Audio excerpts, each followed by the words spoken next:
For those of you who've been following me for any real length of time, you realize that I am merely a forecaster of realities. It's my job to take a look at the events and the situations as they unfold, and to be able to determine and forecast exactly where things are going.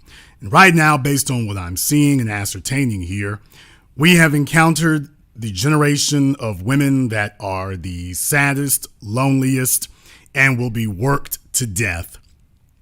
And that's not just my conjecture. That is clearly what the numbers are bearing out. And that's what I want to get into here tonight, are the actual numbers. This is going to be a sobering reality check. And for many of you, it will be very depressing for you. But somebody needs to give you the stark and brutal reality of exactly where you stand. I could start by saying a lot of things, but I'll begin with just this one. This article actually was originally from CNBC, and it stated, looking at government statistics, that only 19% of women are confident that they're saving enough to retire. That's not the women who are already retired. Only 19% are confident that they are saving enough to retire. That should tell you a lot about the mental and emotional state of what the women are doing today and exactly what they can look forward to. And it's not a hell of a whole lot, quite honestly.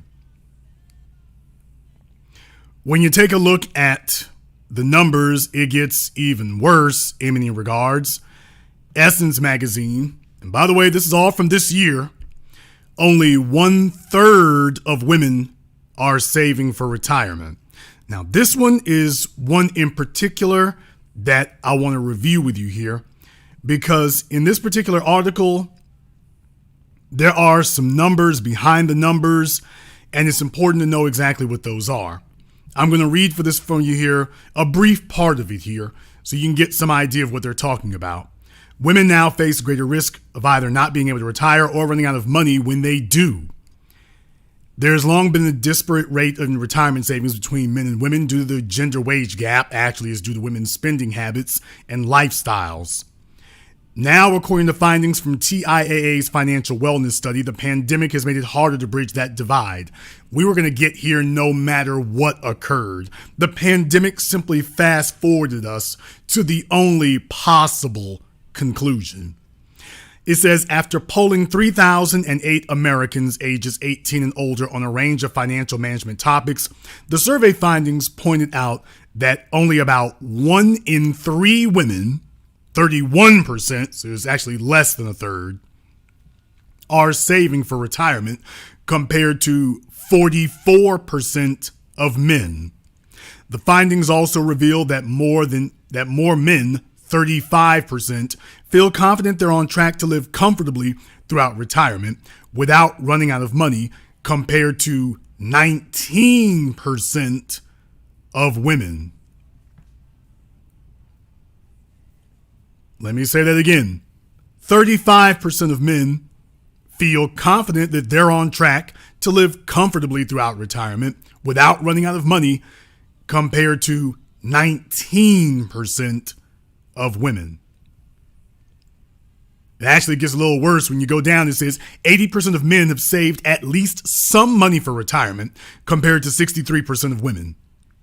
This skews differently than the 2017 data collected by the U.S. Census Bureau's survey of income and program participation. It measured whether men and women ages 55 to 66 had any personal retirement savings and found a difference of only 3 percentage points. Oh, how things change. So I wonder if you thought about that for a few moments. Only 31% of women are saving for retirement, and only 19% are confident that they'll actually have enough money to be able to do so. Well, I wonder who are the ones who are confident. I wonder who are the ones who are confident about their situation. I wonder who those would be. Well, don't worry. I've taken a look at that for you here also. Fortune magazine. Great article here from Fortune magazine that goes into that. By the way, Fortune magazine took a look into that, and it talks about the kind of women who are going to be able to retire. It talks about the kind of women who are going to actually have that ability. And it's very interesting when you read the article there because it says, and I'm going to read to you here the first couple of paragraphs from it. Meet today's retirees. Women over 65 who fled the workforce over COVID fears. By the way, this article was written this year. It says the number of baby boomers who are retiring exceeds the expected number of older Americans set to naturally retire, according to a new report from the St. Louis Federal Reserve. So what that tells you is that the baby boomers, the civil rights generation and whatnot, they're heading for the exits now. They're retiring at a rate that their heirs are not going to be able to. They're retiring at a rate that their heirs are not going to be expected to be able to retire at. It says about 7% more people retired in the month of October 2021 compared with January 2020, around 3.3 million. So who are these retirees? It turns out they're not just taking early retirement. On the whole, people who retired during the pandemic were women ages 65 to 74 who were married or widowed and had some financial support from their partner. In fact, women between the ages of 65 and 74 were approximately 11 times as likely as similarly situated men to retire during the pandemic. Let me say that again. On the whole, people who retired during the pandemic were women ages 65 to 74 who were married or widowed and had some financial support from their partner.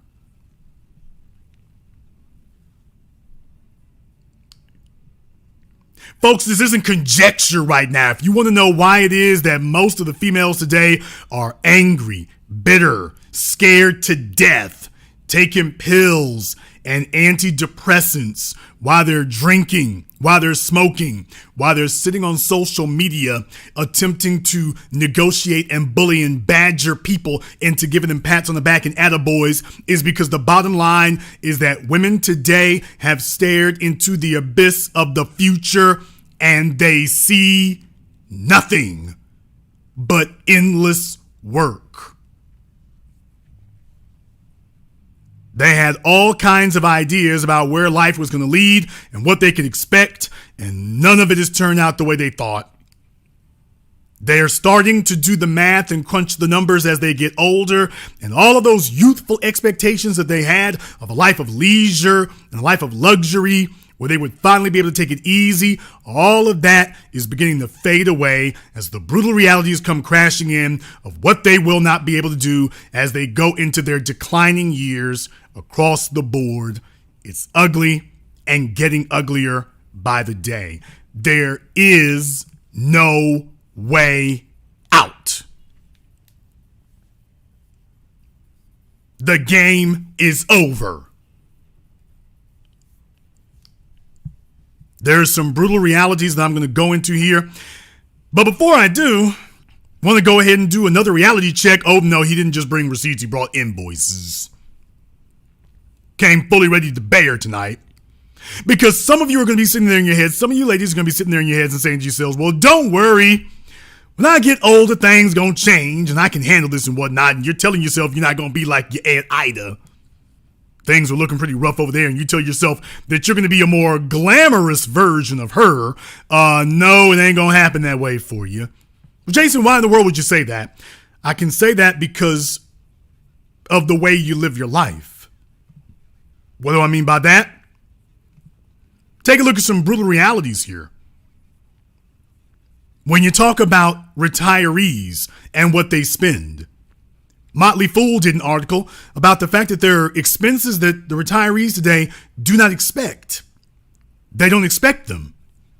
They're not ready for them.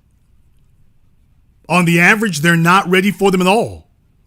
They say among retired baby boomers, 43% said they're spending more on healthcare than they expected. And 40% are spending more than anticipated on travel. Now, how about all these older chicks, the ones on Facebook? Yeah, you're working right now. You're working right now and telling everybody that, oh, well, don't worry, I'm going to go ahead and travel. Once you get some of that weight off of you there, I'm going to go ahead and travel. Things are going to be great. I'm going to go ahead and travel, and I'm going to go see exotic locales, and I'm going to hang out, get that beach body ready, and it's going to be hot girl summer for the rest of my life. Well, there's some ugly things that are going to chip into that too, because it says here that this is understandable as healthcare and travel are among the biggest expenses retirees will face. The average 65-year-old couple, didn't say individual, couple, can expect to spend over $275,000 on healthcare expenses alone during retirement. And that doesn't include long-term care and other costs not covered by Medicare. While travel costs vary widely, the average retiree spends around $11,000 per year on vacations. No surprise, considering that the baby boomers surveyed said they planned in the future to take on average about 5 vacations per year. 5 vacations per year. And that's the baby boomers. What about the millennials and the YOLO generation that's already sitting out here mortgaging themselves into oblivion, talking about all the exotic locales they've been to so they can post it up for the gram and show their friends what they've been doing? How about them? What are they doing? They're already out here spending like there's no tomorrow. They're trying to do all of that now. Once they get accustomed to that, do you think they're going to pull back on the spending? Remember what I told you, the females of today are more expensive than their mothers and grandmothers were. More expensive exponentially. Because they sat up here and spent a bunch of money to go to Barbados or Turks and Caicos or go to Asia when they were in their 30s. You think she's going to pull back the stick and expect to lower her expectations as she gets older? Hell no, she's going to become more entitled. She's going to expect to go to more expensive places as she gets older. Simply getting older is not going to change that. You know this from the sheer number of middle-aged females going to young women's clubs, middle-aged and older females, damn near senior citizens, in some cases senior citizens, sitting up here thinking they're posting thirst-trapping pictures online. They don't plan on changing anything. As they go on and get older, they don't plan on changing anything. But there are some factors that they haven't counted on that are really going to make this stuff impossible, particularly as you get older. It will make it impossible. I could talk about a lot there. You see, as you move along here, you tell yourself that things are going to go a certain way as you get older, and then reality crashes in. What are some of the realities you have to consider here?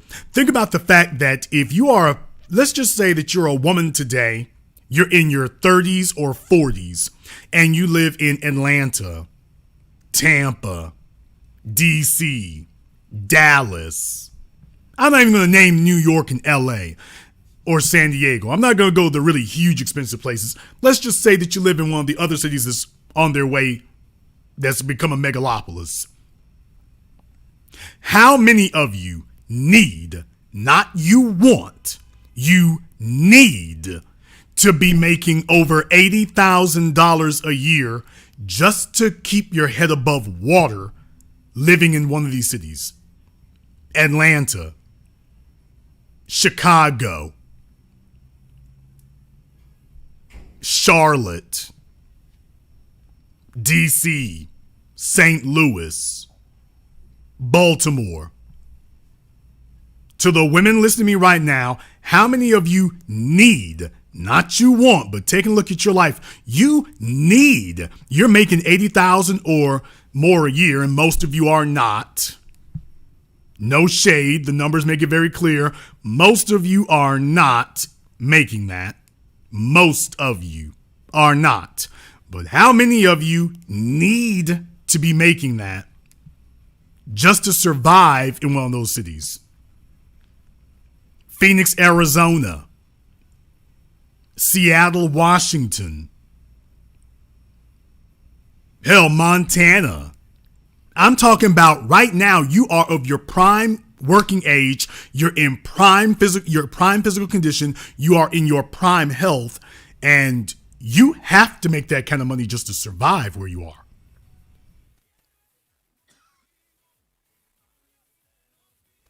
How many of you that making that kind of money is not optional?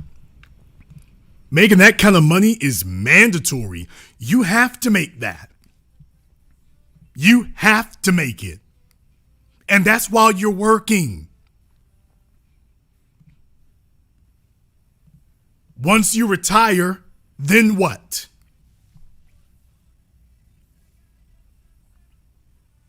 What happens after you retire and you're not working anymore and you're not making the same wages or the same salary that you were, and you're having to draw down from your retirement, your 401k, your IRA? What happens then when your income takes this huge cut? What are you going to do then?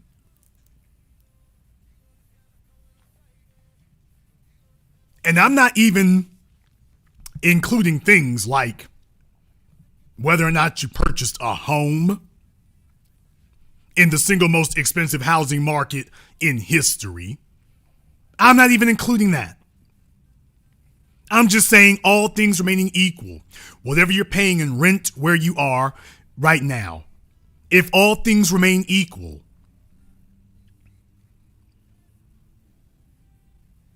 you tell me, where's the light at the end of this tunnel? Well, I can show you that there are some women who found a light at the end of the tunnel. They got a man. The others, they got a problem. Although some of you are thinking to yourselves, well, don't worry, I'm still going to live my best life. Damn that Jason Black, he don't know what the hell he's talking about, or better yet, I would like for him not to know what he's talking about. So I'll see if I can make that happen. How many of you have made that decision? That you're not really sure exactly what you're going to do, but don't worry, we'll see if Defiance can lend a hand. We'll see if Defiance can help us out. Maybe that'll give us something that we didn't have before. So I thought about that as well. And I said, well, maybe we'll see about getting something for that too. The only problem is that the more you take a look at that, the worse it gets. Because they didn't warn you of exactly what you're going to be looking at. When you take a look at the numbers, I thought I'd take a moment here to show you exactly what you'd be dealing with there. Because some people are not sure. When you're talking about your health care and travel costs, and this one in particular, these kind of things here make them feel better, or at least they're supposed to. But the problem is they're not feeling better about it. Not feeling better about it because they're realizing, you know what, there's not a lot you can do there. So I decided to come to the rescue, and I'm going to see if I can help you out. I went to Kelley Blue Book so that we could see their recommendations for the best cars for seniors. Now, whenever I get somebody who tells me, particularly you all have heard when young ladies call up and tell me about how much better their lives are going to get and how great things are going to go and how it's going to be all flash mob, You usually hear those kind of things, and they talk about how they're fine where they are. Then, of course, I always call their bluff because I say, well, all right, if that's your expectations for life, then tell me what kind of car you're driving. And they'll tell me it's going to be, a Honda Civic, a Nissan Altima, a Rogue, a Murano, a Sorento, whatever. And I say, okay, great. So you'll be perfect. And how old are you? I'm 27, 28, 29. Great. And in 8 years, when you're 35, 36, 37, you'll be perfectly fine driving your 2015 Japanese or Korean import. Universally, you've all heard them say, oh, hell no. When they get to that point, they expect things to be going exponentially better. They expect it to be going radically better. Well, I gotta tell you here, we've taken a look through the looking glass at your futures. I know some of you have visions of Bentleys and Aston Martins bouncing in your head. Welcome to brutal reality, and the reality is the future don't look a hell of a whole lot different than the present. Well, what kind of cars do seniors need? Well, when you get past considerations here, what do we offer? We're going to offer you a great, nice, sporty Toyota Camry. You can get one of those. Subaru Legacy. You can have one of those in your declining years. Hyundai Sonata. Well, there's a blast from the past. Some of you thought you were going to graduate beyond that. No. You better get ready for its trade-in value. You're going to be driving one of these for a long time. Honda CR-V. Oh boy. Yeah, you thought you had a different SUV in mind. I know, you were looking at that BMW X7. Yeah, you can get a Honda CR-V. Kia Telluride. This will be for the ones who are really balling. Toyota Sienna. Oh man, even if you don't have the kids anymore, if you're retired, you can pick up the grandkids, assuming they're not all grown.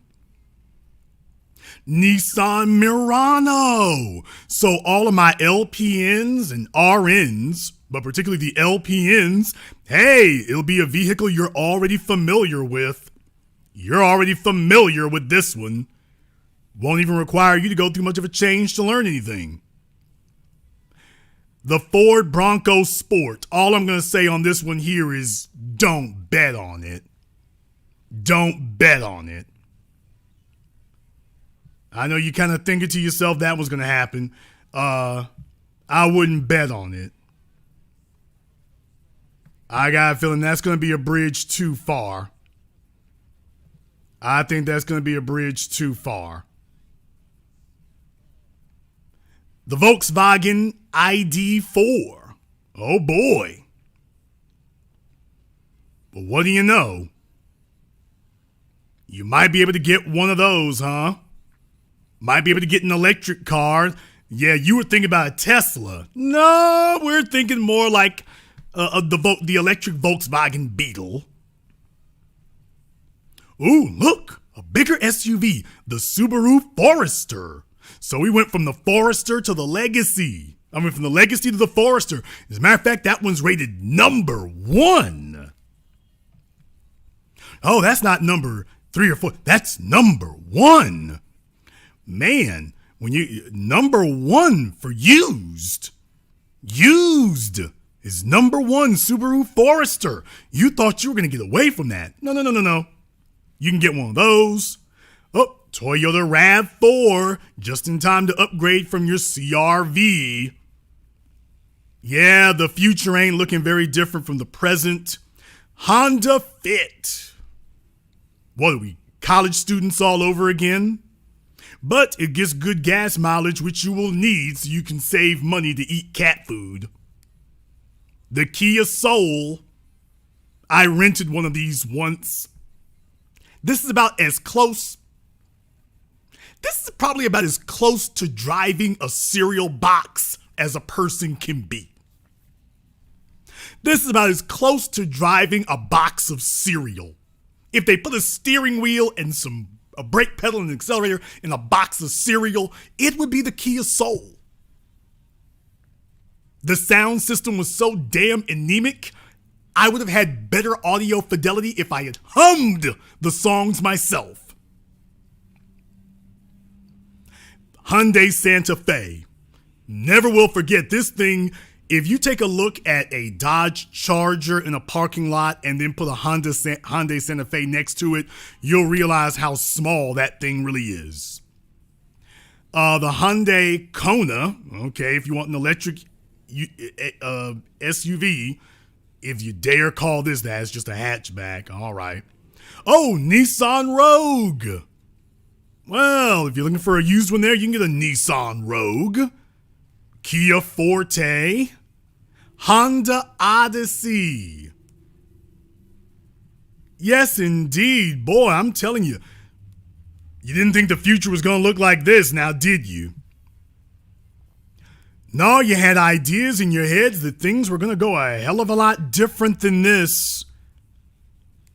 You didn't think for a moment it was going to turn out this way.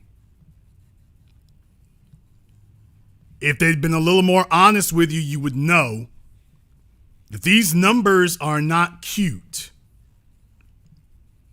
These numbers are not here because they're cute. They're here because they're dangerous.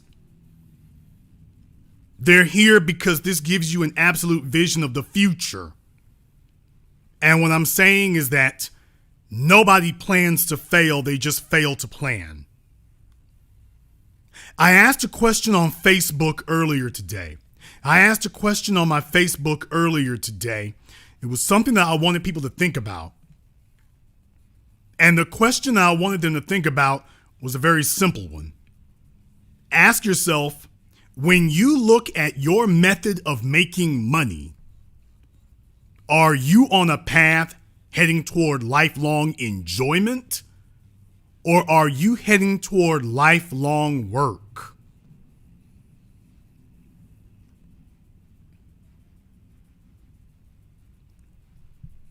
That's the question I dared to ask.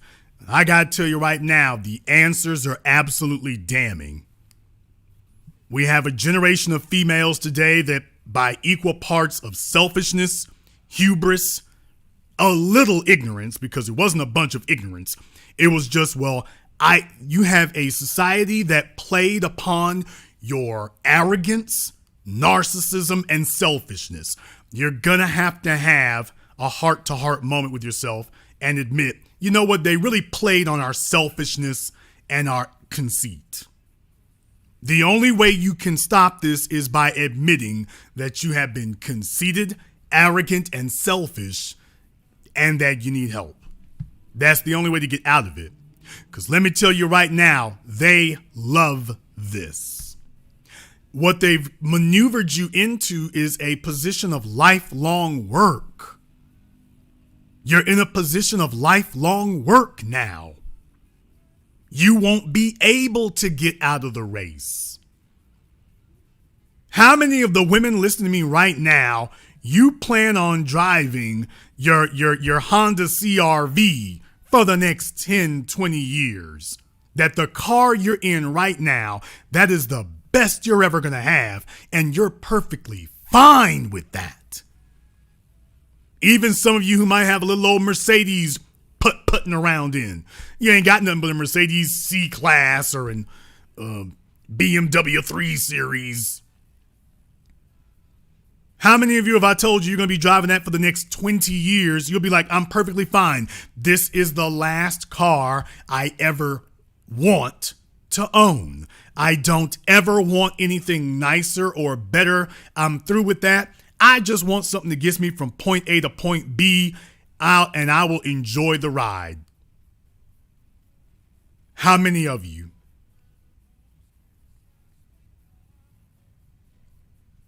How many of the women listening to me right now, if I told you this is your absolute locked in future, this is where you're going to be?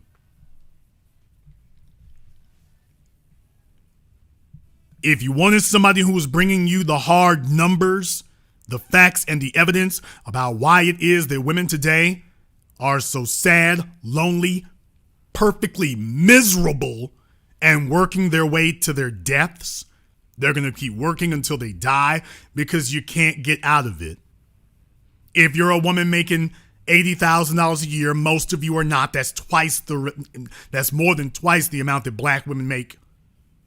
But I'll spot you that if you're a woman making $80,000 a year, when you get ready to retire, if $80,000 is what you need in order to be able to live in Miami, to be able to live in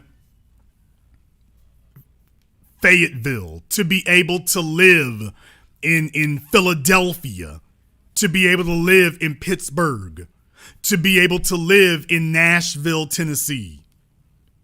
I can go down the list. If that's what you need now, then when you retire, what are you going to do then? Because unless your plan is to yank out a magic wand, the numbers don't work. You're going to have to keep working because you will not be able to stop. Your dreams of going off into this never, never wonderland where you can just go hit the beach 5 or 6 times a year. The only women who can hit the beach 5 or 6 times a year are the women who actually have a man with them. The ones who don't, they got a lot of complaints, but they can't actually go. The ones who are actually going, they have a man. The others, they have a problem.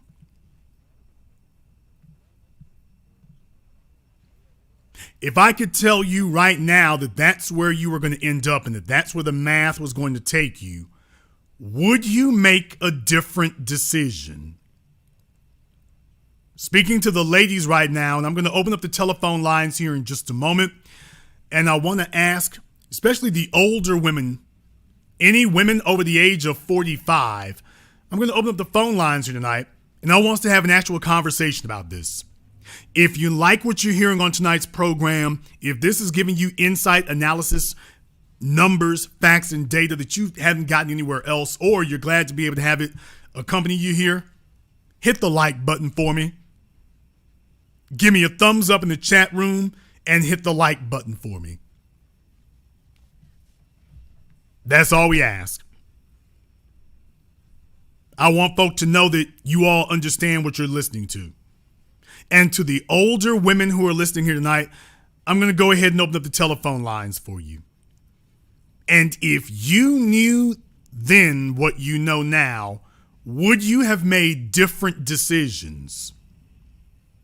Are you certain that this conceited mission to try to do it on your own was such a great idea? Are you sure that this was the best you could do? Is it easy living with that decision that I'll do it on my own?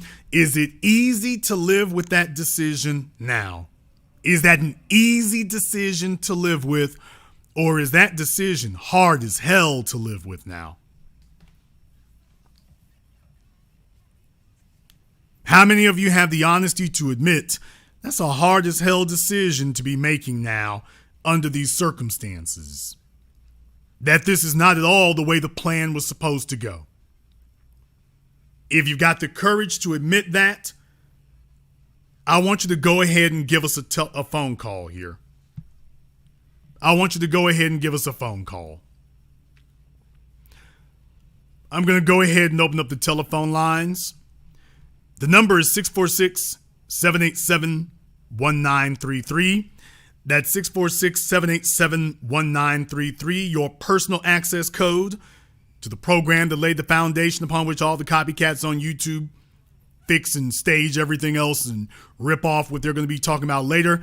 This is the place that gives it to you straight. So I want for you to go ahead and give us a phone call on that.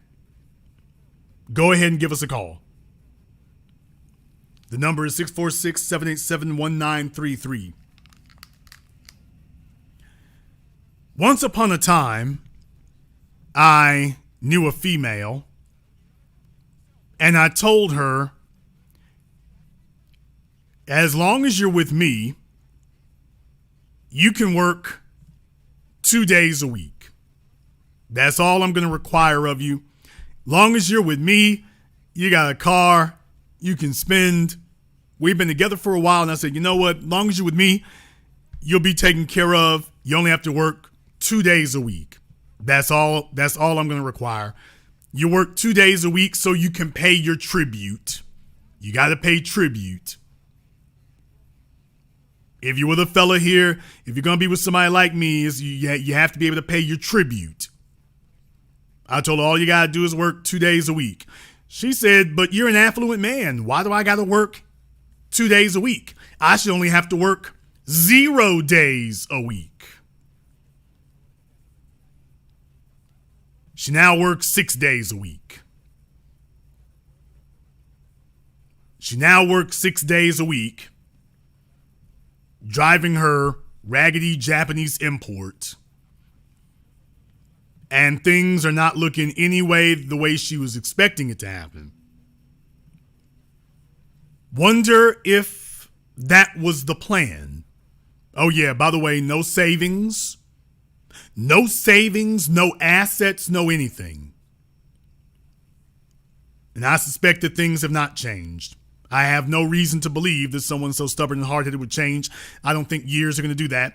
I think that when a person just demands that they're entitled and they're too silly to be told anything, it just self-destructs you from there. But I want you all to go ahead and give me a call.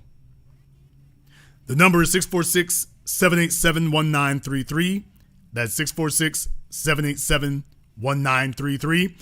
And particularly to the older females, if you're over the age of 45, I want you to give us a call tonight and tell us about your experiences. Tell us if this is the way the plan was supposed to go. And folks, remember to keep my likes up for me here. Also, make sure you share the program, because on a Friday night like this, going forward today, we don't need to have people sitting up here having mindless gender warring. We need to have individuals leveling with exactly what the situation is, to say exactly what it is you want so that you know what it is you're trying to get, and then people can tell you how you can actually get there. But if you like what you're hearing on tonight's program, go ahead and hit the like button for me. Let me go ahead and get caller from area code 404. You're on live with The Business. What's your name? Where you calling from? And turn off your speakers. Oh, hang on. What in the world? Turn off your speakers. I'm looking for my doggone. Okay. We'll let you figure your life out. By the way, that's a chick who won't be able to retire. So, yeah, it's a good thing you called in tonight. But yeah, you are not going to be able to retire because you cannot get yourself together. Caller from area code 520. You're on live with The Business. What's your name? Where you calling from? Yes, my name is Marie, and I'm calling from Colorado, Denver, Colorado. How are you doing today? Marie from Denver, and what's on your mind?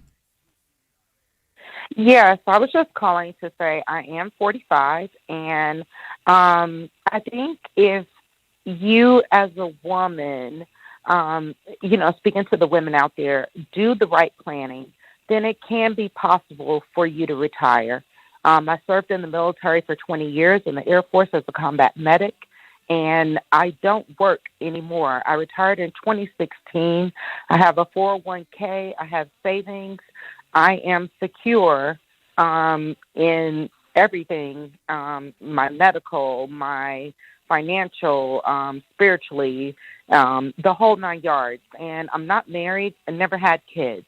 So I think there is a way for you to do it. Yeah, there you go. I think there's a way for you to do it. But there is sacrifice. That's not sacrifice. That's not sacrifice, ma'am. Here's the question you have to ask. Yes. Everything you just said sounds a certain way, but everything you just said, you're not even, this is a total lack of self-awareness. No offense, but I'm very glad what you said, because she's got her chest poked out about why you can do it, but listen to her life. Oh, I was in the military for 2 decades. Most women don't ever want to be in the military, period. And I didn't have any children. Most women want to have children. So you've basically lived a masculine life. is what you've done. You've basically lived life as a man. And most women, that's not inviting or appealing to them. Yeah, they'll talk this crap on the internet. But you're right. What you just said, well, ladies, you can do it as long as you become a man. I joined the military, stayed in for 2 decades, don't have any children, never been married. Well, that's a bachelor. What you just described is not a woman. That's a bachelor. Did you realize that? No, because I don't look at me sacrificing my femininity based on what society feels or defines as a woman, like a woman has to have children. Yes, we're put here and divinely created to have children. We're divinely put here by God in order to be married.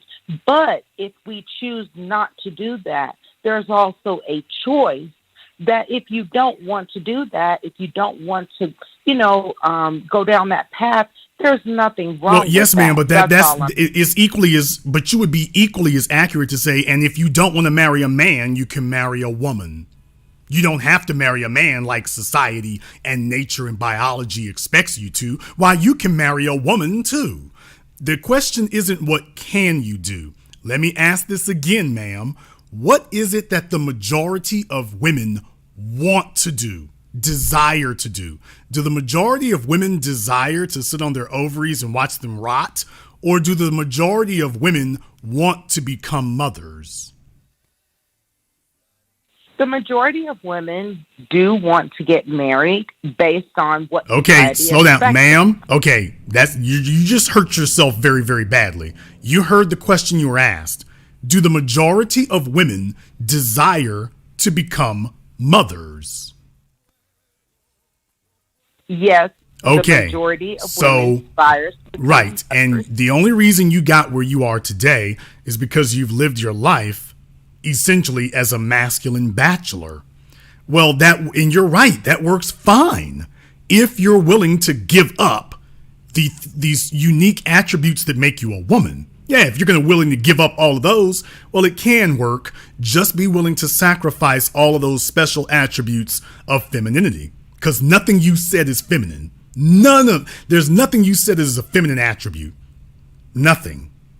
But there's also women in the military that has children that are married and they retire. They spend 3 decades serving their country. They spend 2 decades serving their country, and they receive the same benefits that I receive. Yes, in the military. GI Bill. Yes, in the military. Yes, ma'am. So if they are willing to become a soldier for 3 decades, and if they're willing to be married, so yes, it works out perfectly fine if they are. Yes, sir.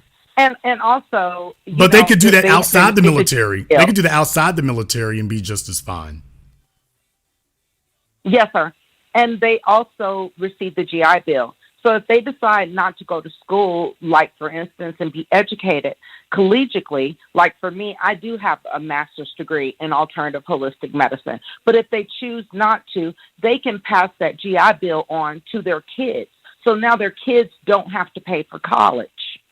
They can transfer that on to their kids. So they're giving something to their kids. But ma'am, also. If you're married and have a husband, you too can put away for your children's college educations also without someone risking being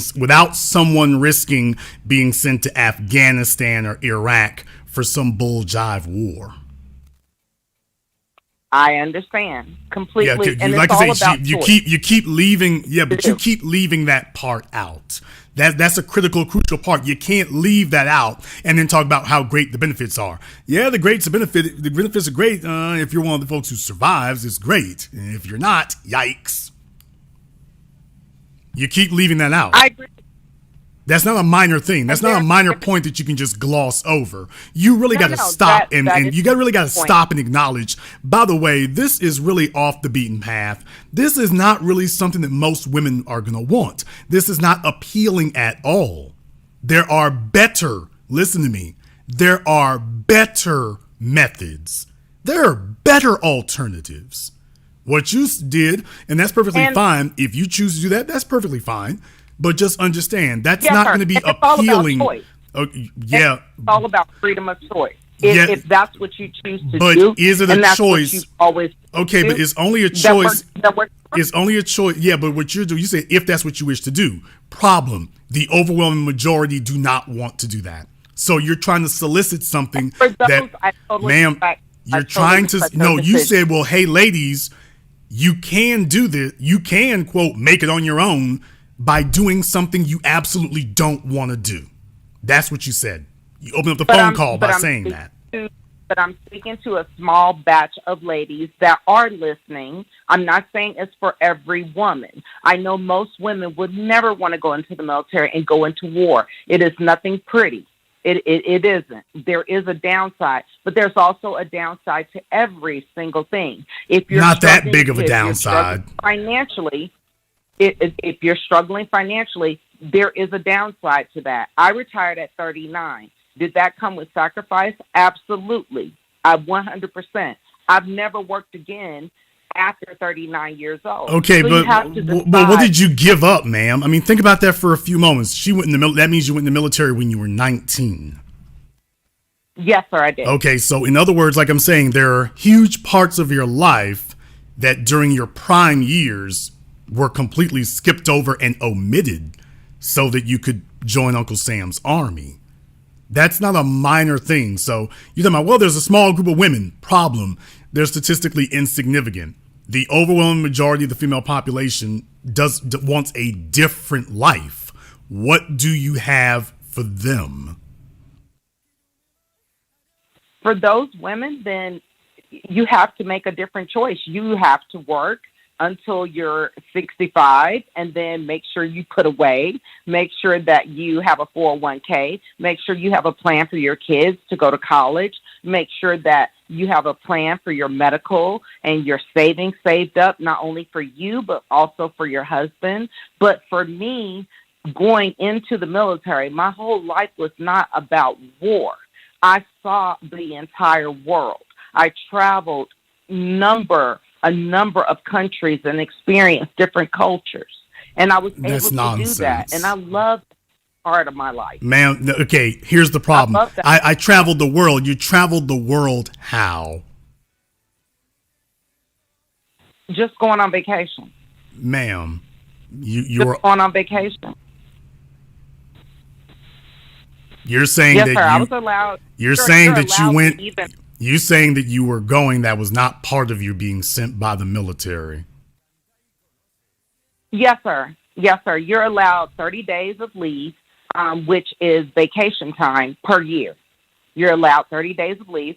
So what you do with those 30 days is totally up to you. You get a passport and you can travel all over the world. Yes, sir. That's great. Name for me two of the places you went, for example.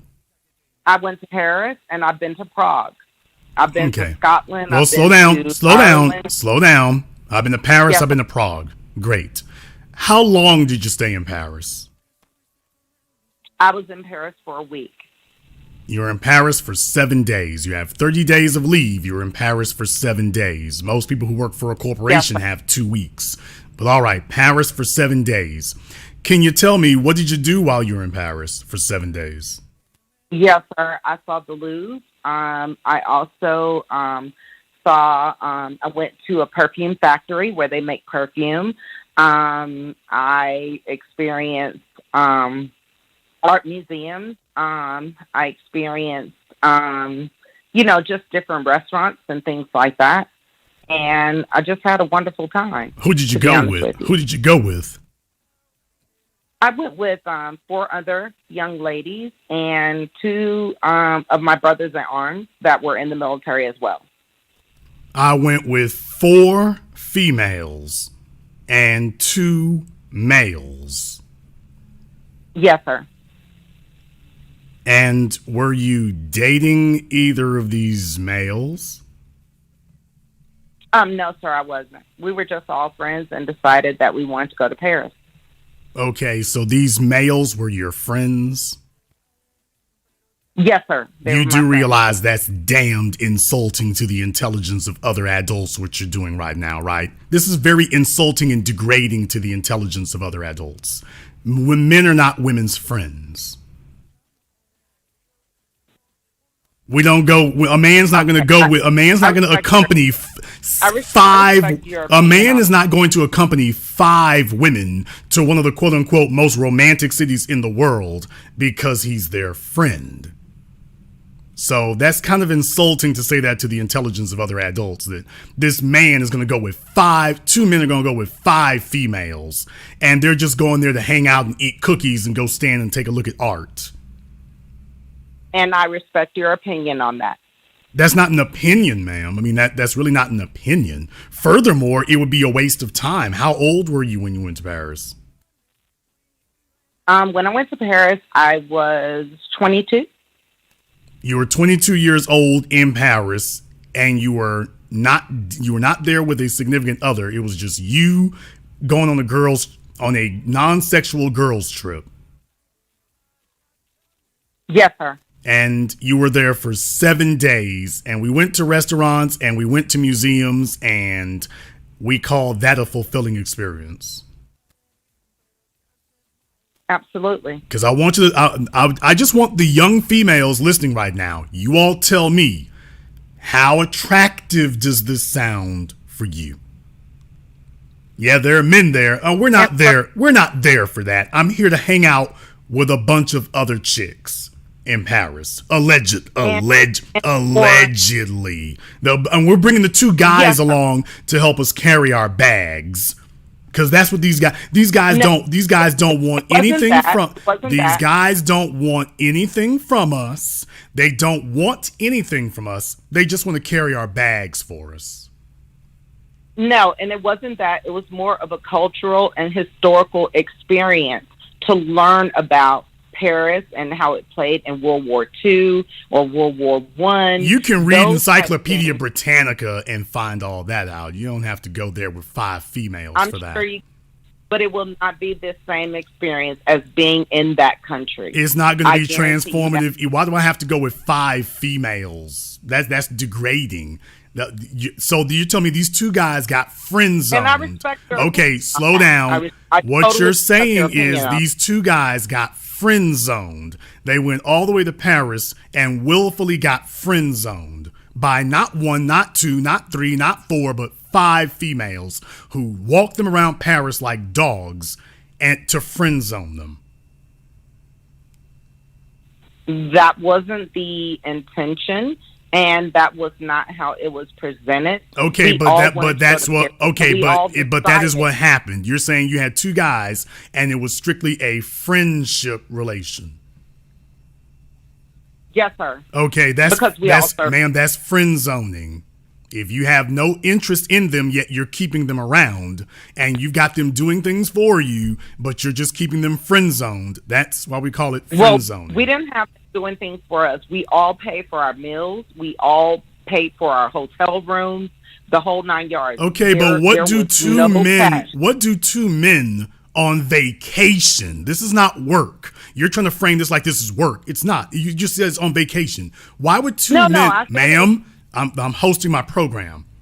Why would 2 men go on a vacation to a foreign romantic city with 5 different women with no sort of contact between you all? Why would they do that? What kind of vacation is that? And by the way, these guys must be in their early 20s too. What type of males in their early 20s are heterosexual males in their early 20s are like, boy, I can't wait to go to Paris with these 5 females that I can't touch? Because our purpose of going there was not romantic. I know Paris is a romantic city, but there's a numerous amount of reasons to go to Paris, and it's just not romance. If you understand, ma'am, you completely sidestep and disregard my question, which is what you keep doing because what you're saying is nonsense and babble. I'll say it again so everybody else can hear how silly it sounds. You're talking about 2 males in their 20s with 5 females, probably all in their 20s. And you're telling me they went all the way to Paris on vacation, not for work, on vacation, just to hang out with 5 chicks that they have no intention of touching. But who's to say that they didn't? Okay, ma'am, that was a yes or no question. Elsewhere. So you're telling us all that they went to, these two young males in their 20s went with 5 females in their 20s and had no intention of touching Yes, any sir. of them. That's what I'm telling you. Okay. And you tell me whether, all I'm going to say is to the young women listening, you tell me if that's a lot, if you would like to trade places with that, and that that's the life you would like to live. So I think this is a wonderful dichotomy here. She's right. There are some niche alternatives. They're very small, very minor, and there's a reason that they're very small and very minor. Why would a female in her early 20s want to go to Paris and hang out with a bunch of other chicks? Why would she want to do that on vacation? And plus you got 2 guys. Now this creates a conflict of interest. There's nothing interesting about that. If a female goes on vacation, she wants a male companion to be there with her. That's what makes experiences special. And I respect your opinion on that. Well, that's not an opinion, though, by nature here. And like I say, maybe you've had some social awkwardness. That's perfectly fine. But that is not what most females want. No, I wouldn't say that. Because I've lived in many countries around the world. Yeah, but you didn't bring anything from it, though. Yes, sir, I did. No, ma'am, you didn't. You went to all those places. You've been to all those places. You have no husbands, no children. It's just you going to go tourist. And there's nothing wrong with that. Actually, there is. Actually, there is. And I'll tell you why. No, ma'am. Okay, you keep saying respecting opinions. This is an opinion. I'll tell you why that's not a good thing. Now, you said that you went to Paris, and I'm assuming that you went to Paris, Prague, Scotland, and all the other places you named here, because you said, well, I wanted to enrich myself and learn about it culturally and this, that, and the other. There's things you can learn there that you just can't learn any other way. Great. Wonderful. Got it. Now that you have all of this knowledge and experience of culture and whatnot, tell me, who are you going to pass it to? Who is it going to benefit? It's going to benefit a lot of people in the sense that I go to classrooms, I teach children, I talk about other, traveling outside the United States. The world is bigger. She talks to other people's children. You talk to other people's children. Yes, sir. And that's just my volunteer. What I do as far as volunteering in my community. So you went to join the military to go see the world so that you could enrich other people's children. No, so that you're volunteering to enhance other people's legacy, not your own. I feel that that's the way you view it.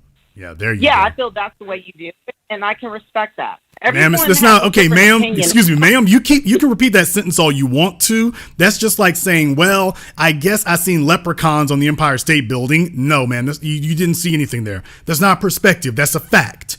You went allegedly. You went to go gain all of this experience, ma'am. You allegedly went to go gain all of this experience. The only point of having experience is because it's going to benefit somebody. It's already giving you all the benefit it can give. So who else is it going to benefit? And you already said it. Oh, it benefits other people's children.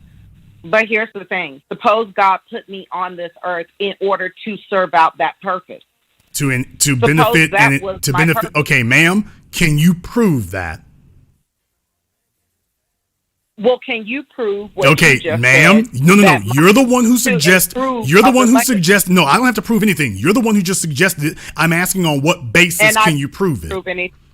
I don't have to prove anything. Yeah, okay. Either. Then don't suggest that's your purpose for being here. If you can't prove it is, then don't suggest it is.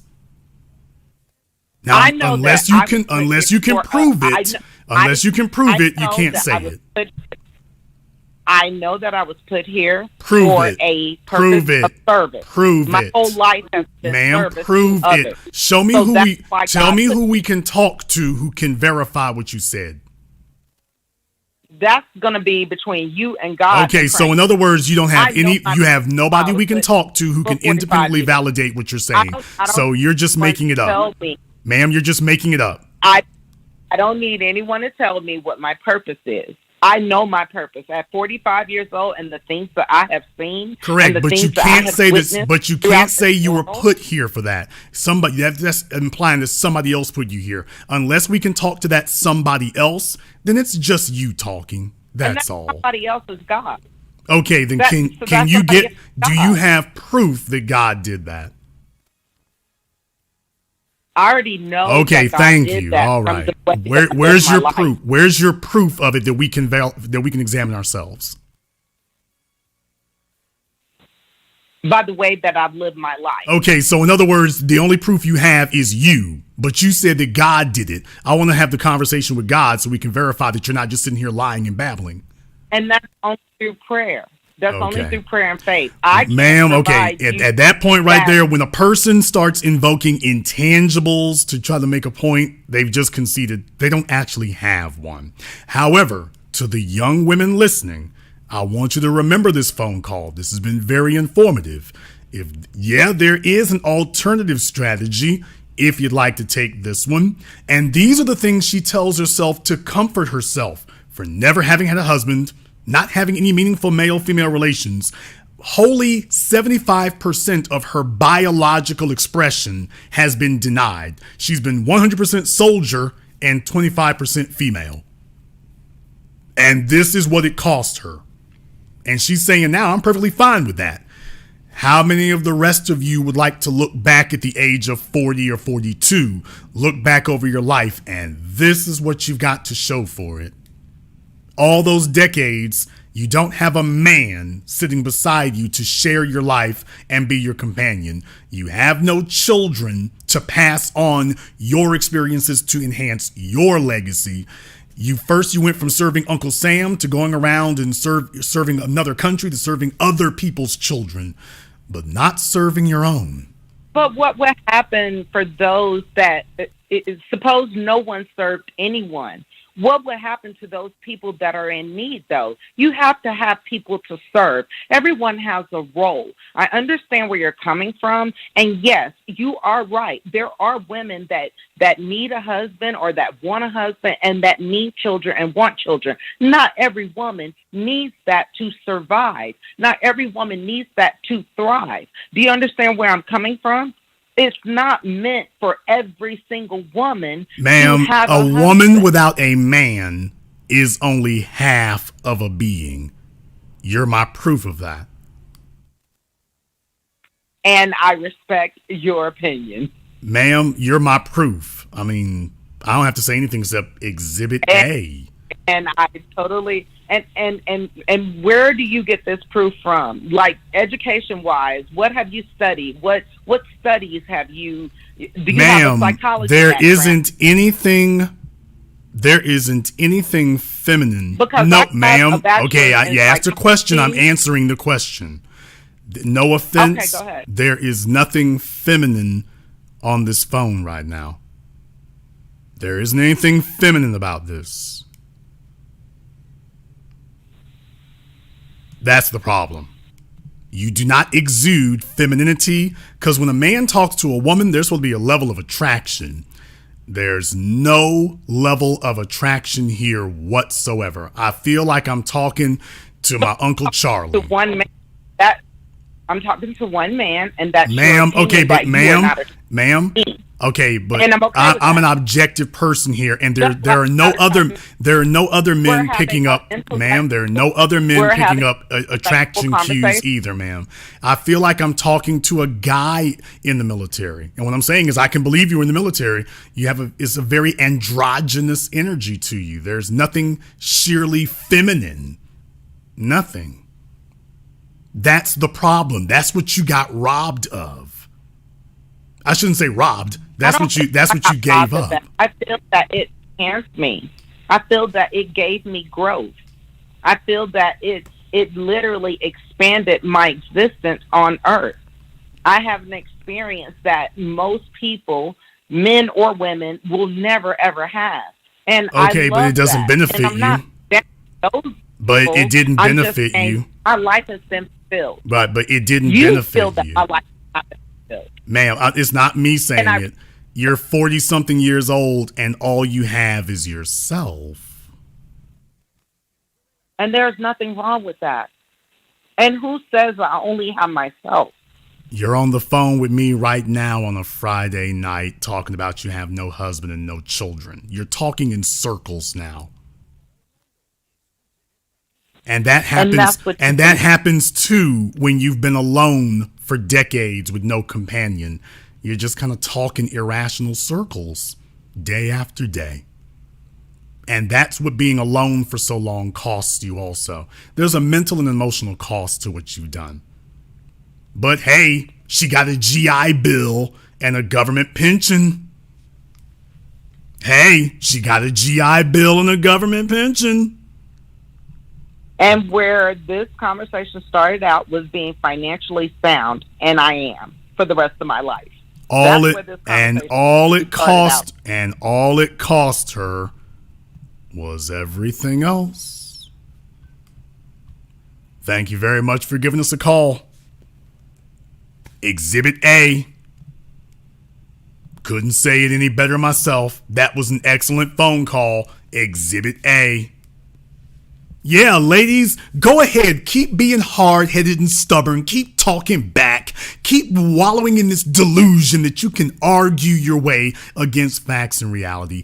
Go ahead and keep doing that. That's what you end up sounding like. And ultimately, that's who you end up being. Even those of you with children, you end up being old, sad, alone, and simply working till you die, or in her case, just existing.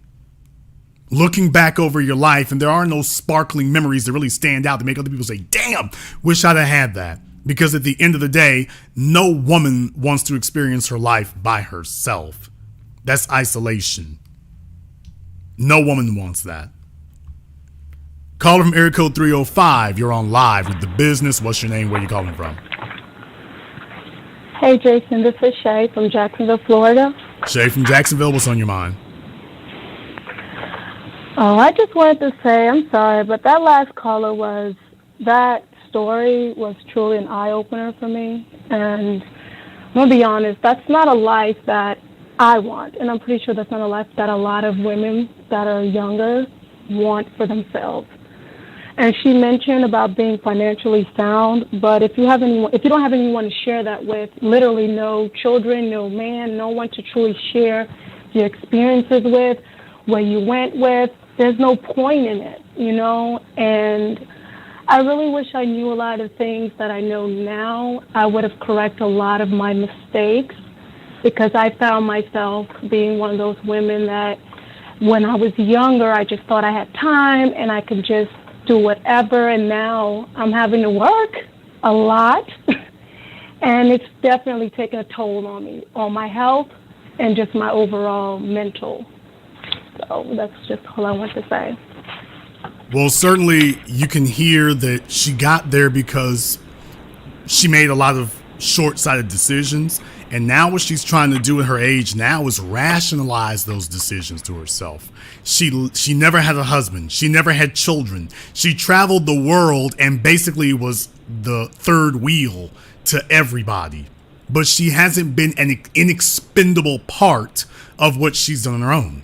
Even the few times she's been on vacation to someplace, she was just expendable. You see, when you go someplace and you are with a man and the two of you are going together like that, you're inexpendable. The experience is enhanced and personalized on a level that surpasses anything else, because this is something specifically for the two of you, and you're an inexpendable part of it. This thing doesn't happen without you. That's why whether it goes well or whether it goes bad, you're all in. Nobody was all in on her being there. Nobody was all in on her being there. And she learned early how to be expendable. Well, I go and volunteer to talk to other people's kids. So in other words, if you show up, great. And if you don't, nobody missed you. They'll get somebody else to volunteer. But at no point are you inexpendable. No, you can't strong and independent your way through this. And they pick up that foolishness early. So that's why I wanted you to sit there and listen while she's saying, okay, there's an alternative. Take a look at what that, quote, alternative costs you. Yeah, there's an alternative. Become a man. Because that's what she was describing. Let me be very clear. That's what she was describing. You see, men look to go hang out in groups of women. If a man goes to Paris, he's looking for a group of women to go hang out with. Yikes. If a man goes somewhere, he's looking for a group of women to hang out with. He's looking to explore different countries. That's what men do, is adventuring and exploring, because it's a very risky proposition. That's what men do. And men, if you're smart, you come back with no children. You don't get married, you come back with no children, and you make those decisions later. Here's the difference. The difference is that she's in her 40s, and the ability to get a mate to marry her has essentially vaporized.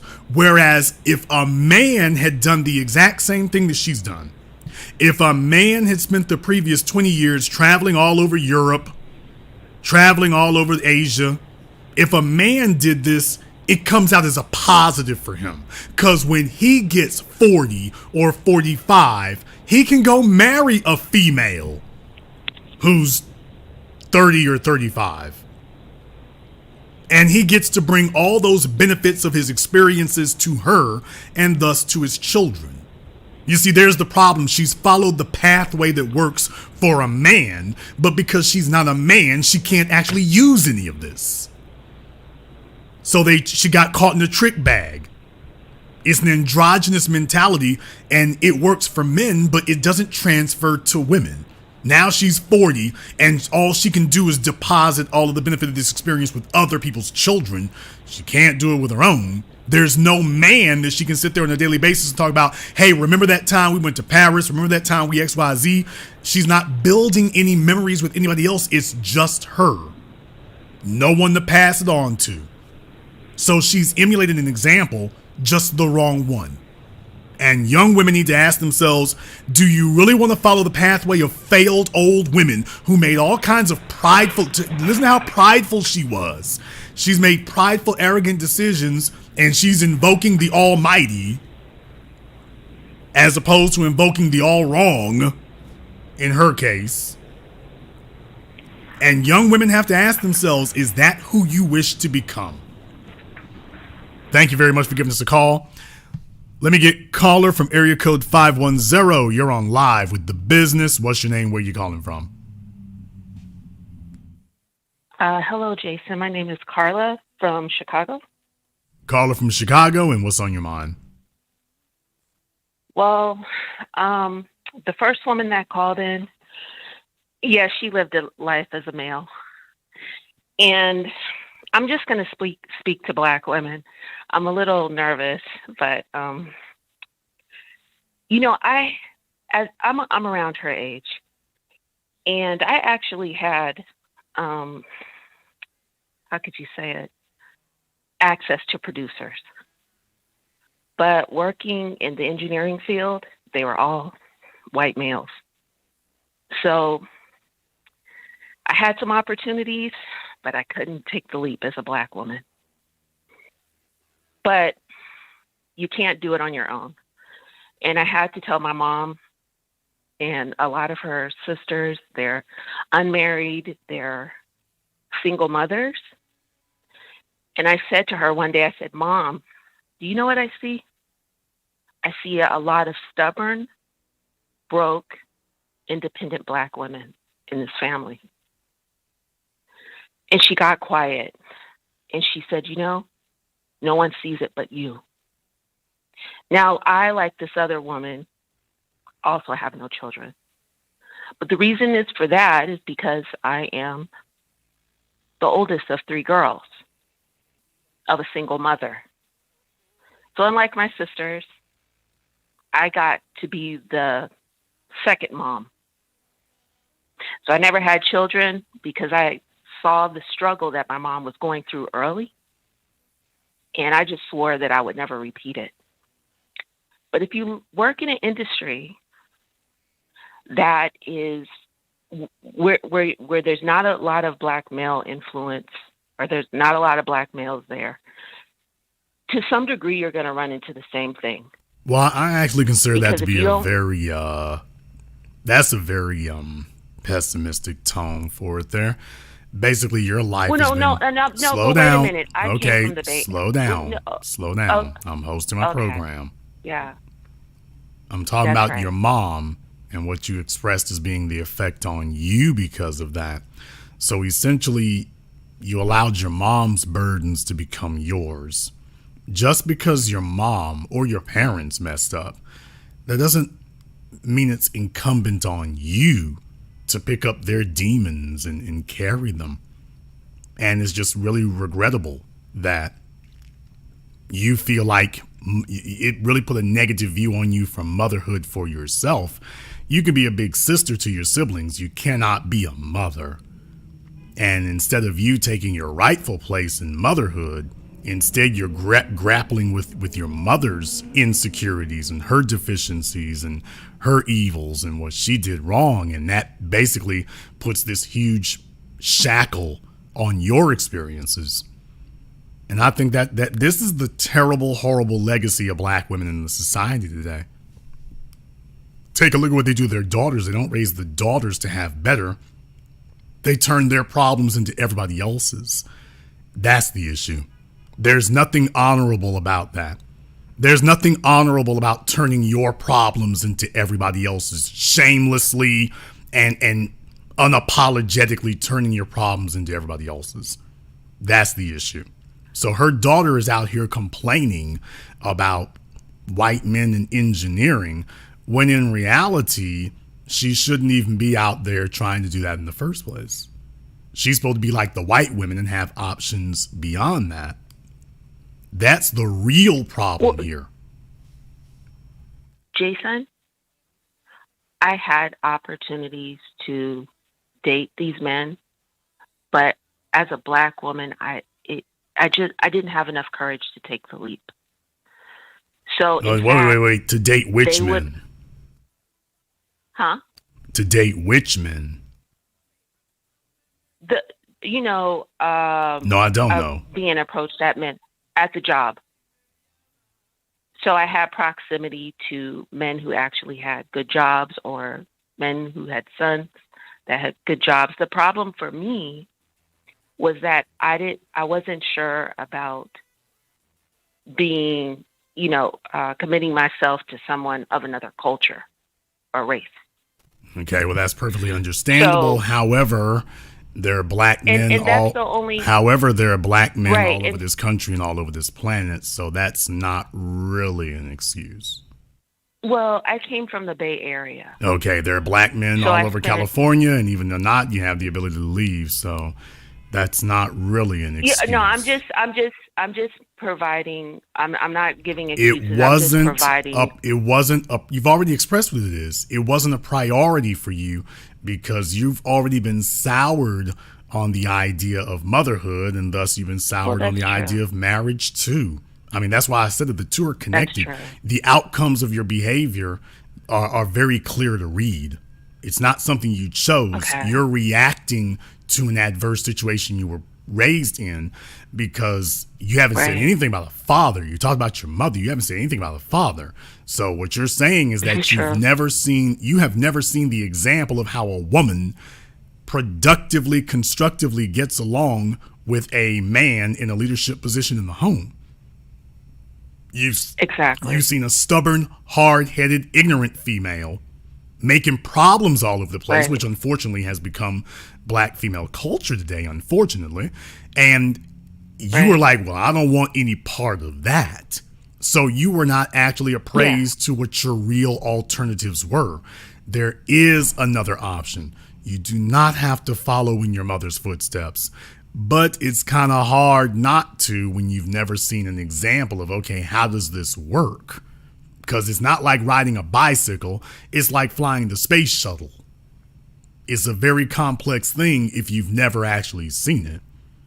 And from what you're saying, obviously you've been raised with, if you're raising the siblings, basically what these women do today, these single mothers, they raise their daughters and coddle their sons. If something makes them evil, it's because they do things like that. And now I have a grown woman on my phone who probably has the temperament to be a wife, but she doesn't have the desire. And the reason she doesn't have the desire is because she doesn't have faith or confidence in it. And she doesn't have faith or confidence in it because the person who is supposed to provide her with her feminine example of how that works failed her.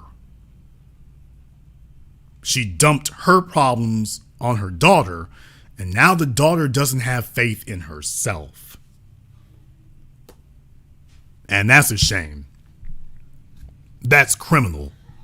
That is criminal to be in the position where you don't have faith in your own abilities. That's the part I have a problem with. I could see it different if you had a bunch of negative character traits. If you have positive character traits, to be in a situation like that happening, that's a shameful situation for it. How old are you now? I'm 49.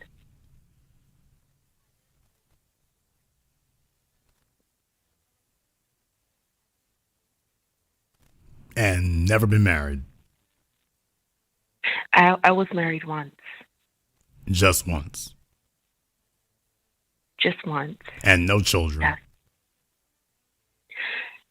No, because I didn't feel like he was a suitable guy. So you chose somebody that you feel was not a suitable guy. That's contradictory. You don't marry somebody you don't think is suitable.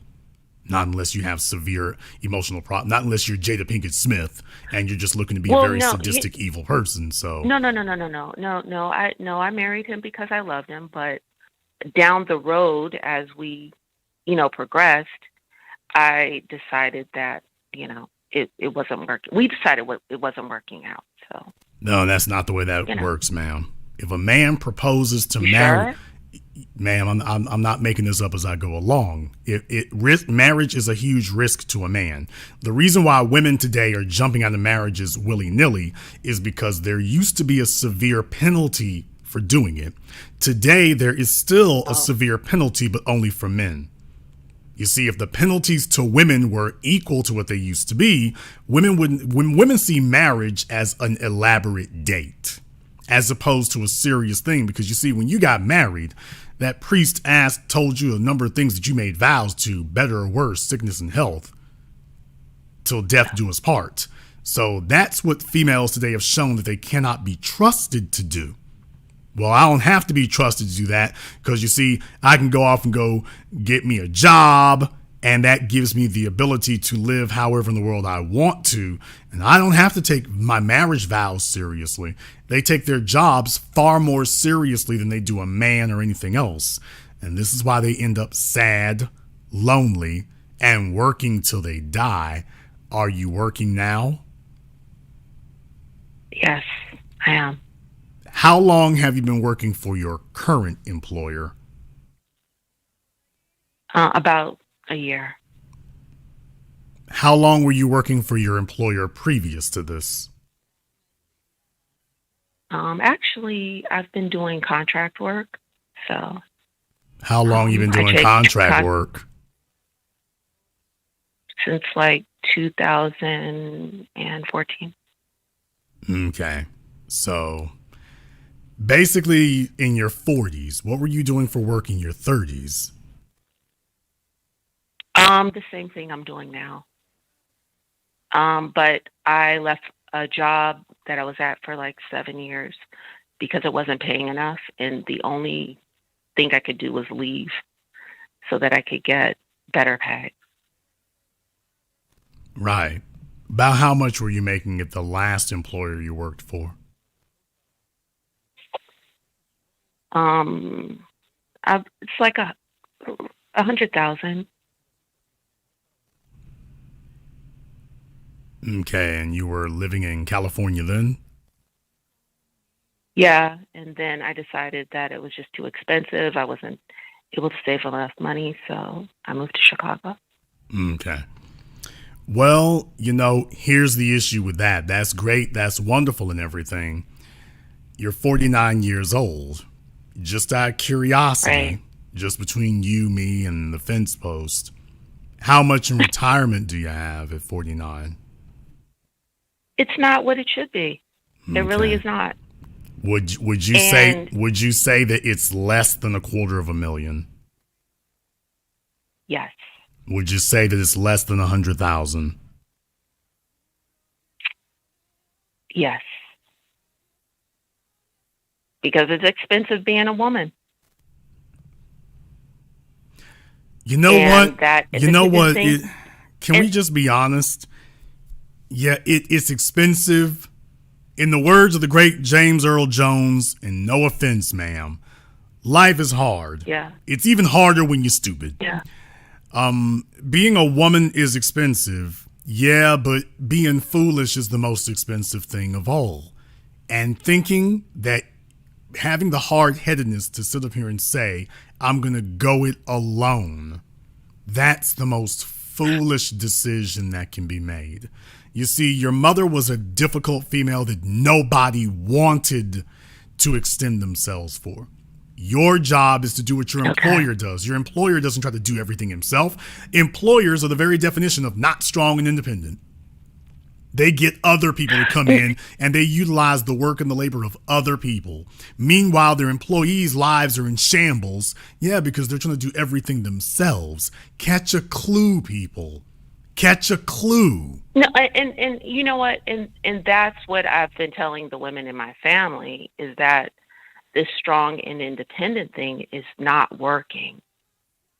So I spend, the time that I have telling other people about it when I see that, particularly Black women making that mistake, because, my mom, she raised me to do what she knew, but it wasn't right.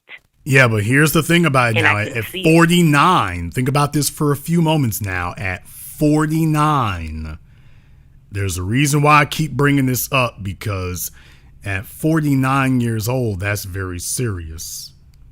That's very serious. Yes. What this essentially means is if your retirement savings are below $100,000 at 49, that means that you've been working for the last 30 years and basically done nothing as far as retirement.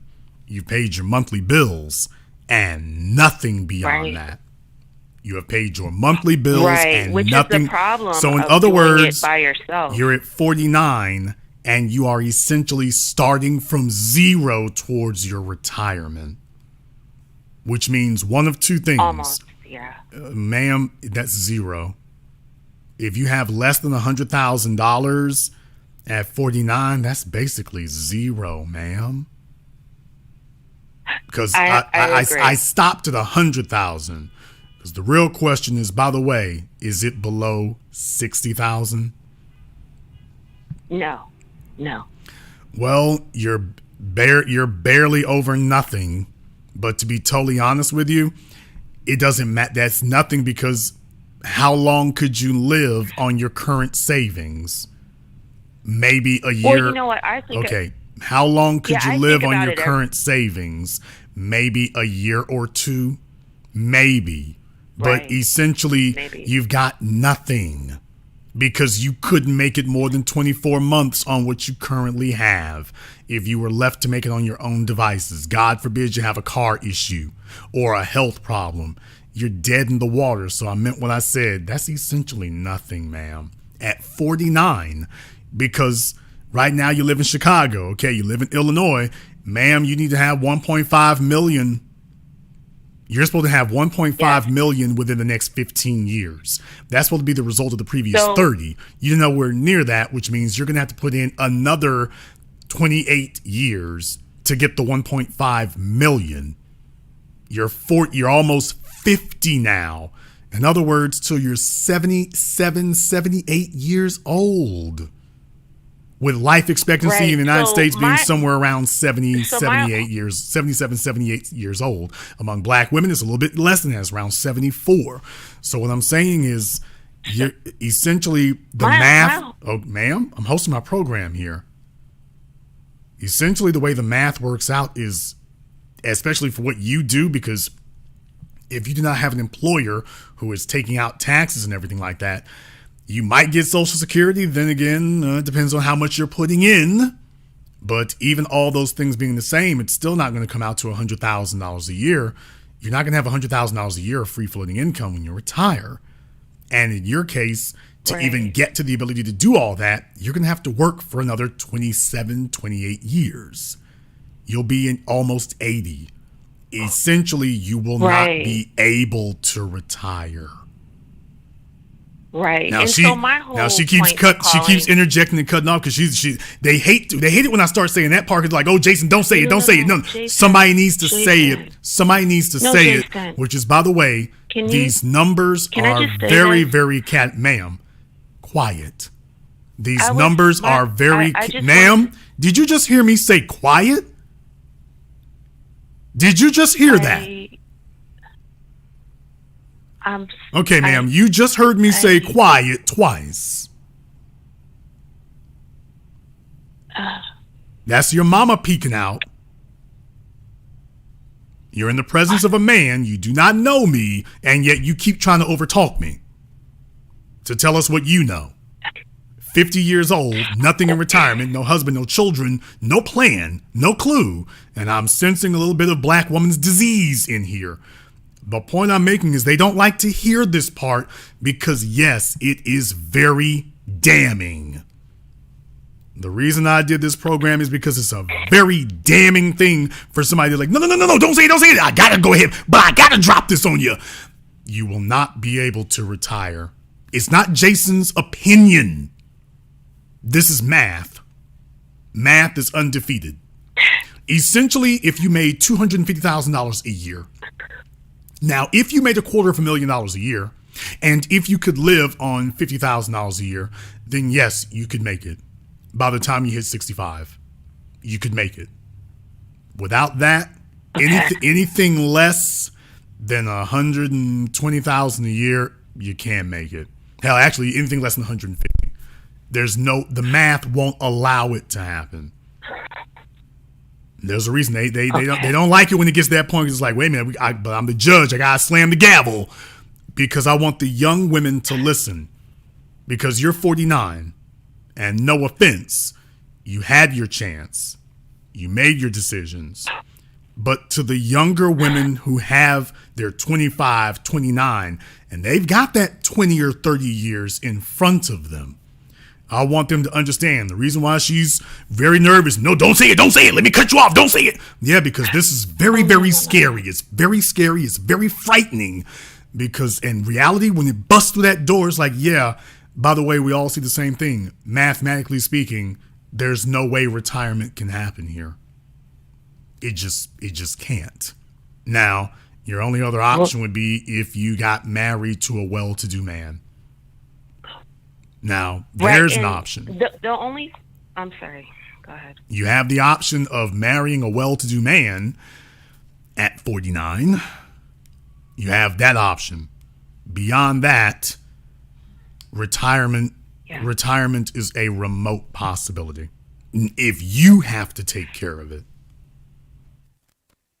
Right. And I just wanted to say that my whole point of calling in was just to make myself an example, because all the things you said, I think about every day.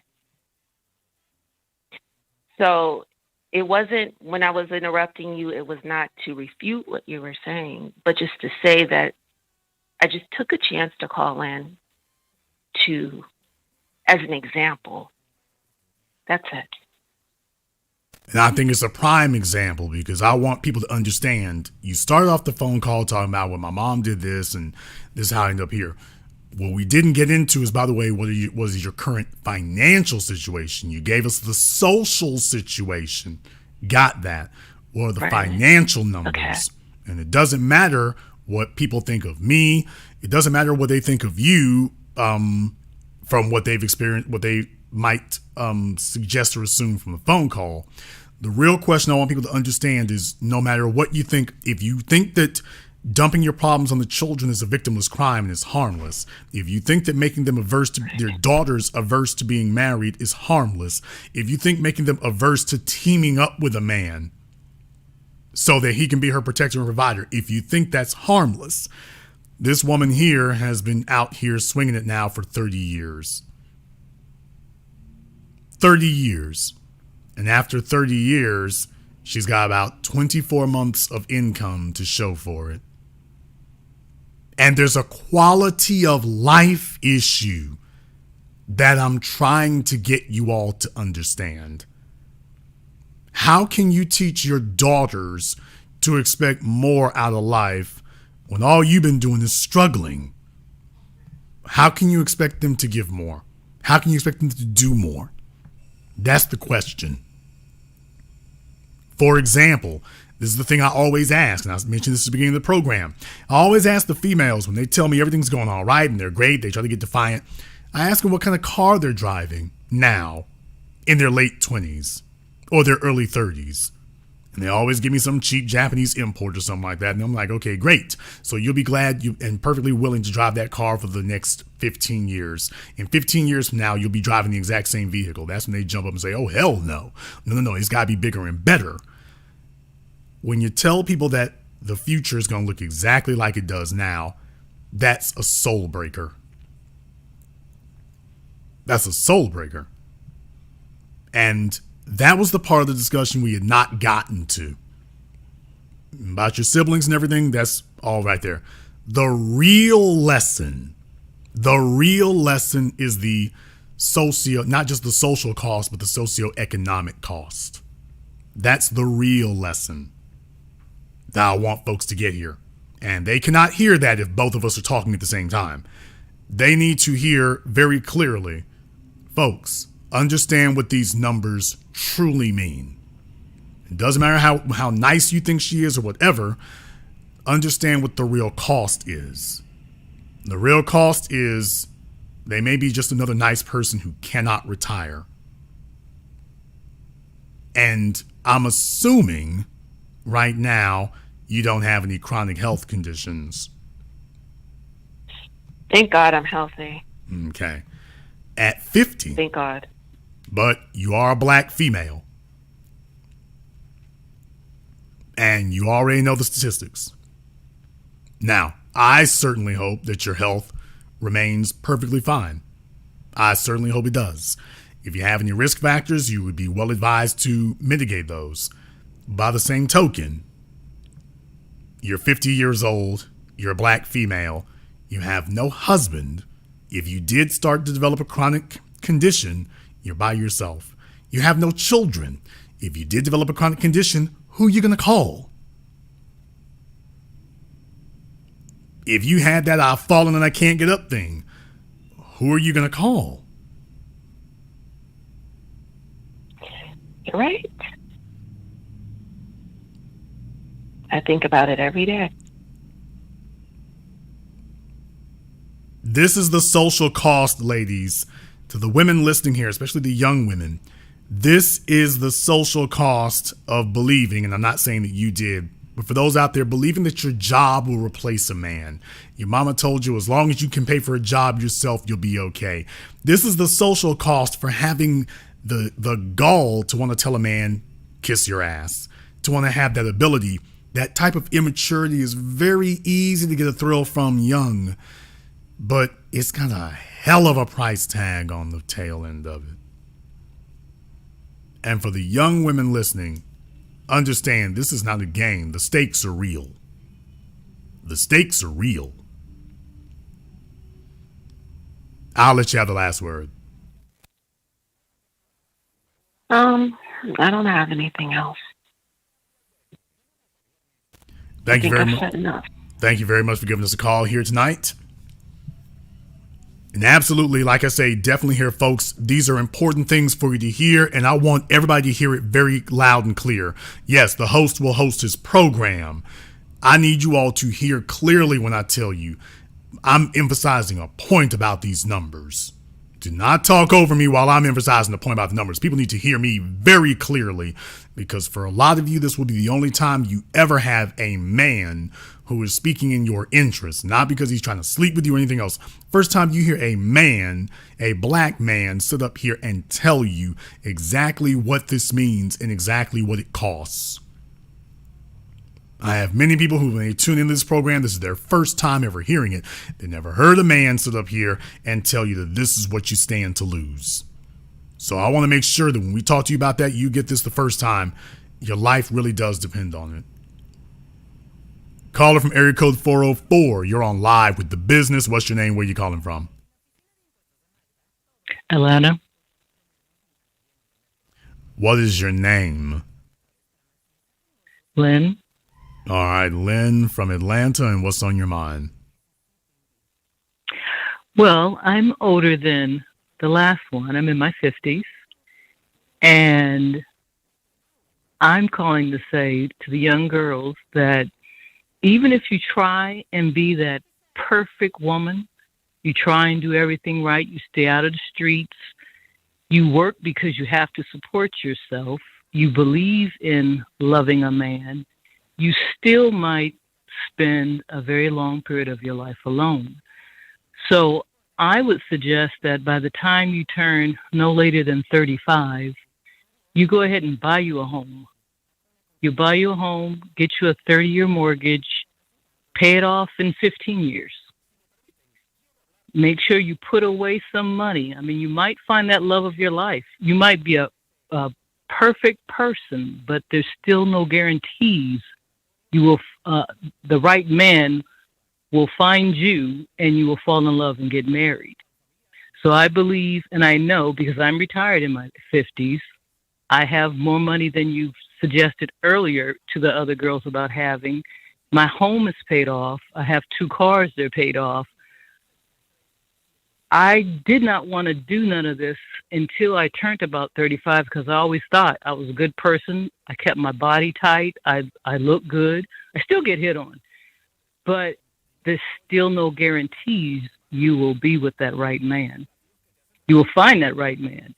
So you do need to start at least by 35 laying down a foundation for your retirement. Okay, let me find out a couple of things here. Cannot, how old are you? 57. Okay, you're 57 years old. Think about that part there for just a few moments. Okay? Mm-hmm. So you were born around, what, 62? No. I'm messing up bad. 4. I'm messing up badly. They're 64. Mm-hmm. Think about that for just a few moments. Think about that for a few moments. Mm-hmm. Now, what you just said to somebody in your age group, born in 64, that might sound feasible. How old were you when you bought your house? You said you were around 35? I was 35 because I got married young, and okay, like I said, okay, ma'am. Okay, that was it. Okay, man. We're short on time, folks. Yes or no questions, just short on time. We don't need a biography. So that was 22 years ago. It's called math, ma'am. If you're 57 now and you got your house when you were 35, that would be 22 years ago. Okay. Okay, that would be 2000. Ma'am, you cannot compare the cost of housing today, and you got yours right before the housing bubble. So you're one of those people who you got the last reasonably priced houses in America. We haven't had a reasonably priced home in America since 2005. Ma'am, your experience is completely divorced from the socioeconomic reality of today. What you're suggesting isn't feasible. The houses don't cost that anymore, anywhere. The dollar has not kept up. The inflation is out of this world now. So what you're describing is a scenario that simply can't work. For example, how much did you put down as your down payment on your house? $12,000. How many bedrooms does your house have? I only have 3 bedrooms. A 3-bedroom house, and all you had to put down was $12,000. How many square feet? 2,200. 2,200 square feet in the Atlanta area, and she only put down $12,000. I want you all to think about that for a few moments. 2,200 square feet in the Atlanta area. Show me what you can get today for 2,200 square feet in the Atlanta area where you only have to put down $12,000. You actually have programs where if you're a first-time home buyer, you can put down less. Here you go. And in Metro Atlanta, well, I mean, I also have a real estate license. Well, had one. I don't practice no more. Ma'am, you're not talking to somebody who hasn't bought and sold. Ma'am, you're talking, before you say that, yes, I was a car dealer. I've also bought and sold real estate. Do you really want to try this? I'm not trying to try anything. Ma'am, I'm just saying, ma'am, are you really going to try the first-time home buyers program thing? Are you really going to try that? Before you even go down, I'm going to give you I'm just giving you a chance. Like 35. Okay, but ma'am, I'm just giving you a chance here. Do you really want to try this? You sure you don't want to just back off of that now? Do you really want to try the first-time home buyers thing? You really want to go for it? All right, let's go. Go ahead. Let's go. Let's go ahead and go for it then, ma'am. What part of Atlanta do you live in, ma'am? Fayetteville, Georgia. Okay. And what do you think that a 2,200 square foot house in Fayetteville, Georgia costs? Oh, it costs way more now. Okay, man. Okay, I asked for a price. I asked for a price, ma'am. Okay, let's not get. Okay, first of all, let's not talk over the host. Now, don't get out of line up in here. I've been very polite up to this point. Just because you know you're wrong and you're being shown up, don't get mad now, ma'am. How much does it cost in Fayetteville? Excuse me? How much does it cost? Open your ears and stop talking and you listen, you'll hear. How much does it cost in Fayetteville for a 2,200 square foot house? She doesn't need to repeat this many times. She just realizes she got caught and now she's like, ooh, can I stall? I haven't been caught in anything. I just haven't looked for a home in Fayetteville, but I know that the prices are up. But you claimed I love my home. But you claimed to have been a realtor or had a real estate license. Exactly. Well, I can look something up right now if you like me. Okay, but wait a minute. But you claimed. Okay, you lived there and you claimed you lived there, but you claimed to have a license. Well, I said just because I live in Fayetteville don't mean you have to live in Fayetteville. I just recently had a friend purchase a home for $168,000. The home was like 12 years old, but it was a little further out past DeKalb County. So there are affordable homes still available in the Metro Atlanta area. What is the price? What is the price tag that you consider to be affordable? She just bought a home for $168,000, and it's a nice one in a nice neighborhood. What is the nice neighborhood that you think in the Atlanta area where they got a home for $168,000? Did you hear me say she had to drive extra? She's going to have to spend 10 to 15 more minutes in traffic, but she'll be able to, in case she never gets married, she'll be able to retire. That's what I'm saying. I know there's no cheap homes. I also know a girl who just bought she's spending $2,000 a month on her mortgage. She spent $300,000 for a townhome in Metro Atlanta, and it's in the hood. So you have to, when it's that time, you have to take your time and not listen to anybody. You go for it. You go looking for it. You find what you're saying is nonsense. That fits your budget. Ma'am, what you're saying is nonsense. There's no such thing as a nice home in the Atlanta. Ma'am, be quiet. There's no such thing as in the Atlanta area as a ma'am. Shut your freaking Golden Girl's mouth, or I'll get rid of you. You're not going to talk over the host. Period. You're talking. You're talking insanity.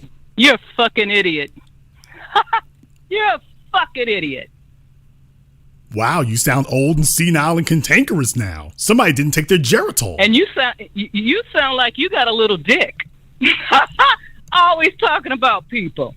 You're interested in knowing that? Interesting. At your age? I sound old. You sound like a nigga with a little dick who fakes his voice, acts like it's deeper than it is, and tries to sound tough. You don't want to hear the truth about women. And when women call in with their truth, You want to With the tell truth. them that they're lying. With the That truth. everybody doesn't live With your the life. truth. And you don't know how everybody lives. Ma'am, So you're when too somebody old. calls You're in, too and even old to if be they have worried better about advice, that, I ma'am. you know what? What would I you love do? myself. You're too I love old my for age. that. And so for you to try Ma'am, and you make don't people love feel anything. The only bad thing that you they're love getting is old, Metamucil. Guess what? The What one are you thing gonna that do with nobody in that? this world She's can worried stop about is that, ma'am. A age. size 20 doesn't have Everybody to will worry get about older. that. Everybody, male and female, But will they don't get have to older. get. So But they don't have to get try and ugly, old, disrespect and somebody fat. over the age.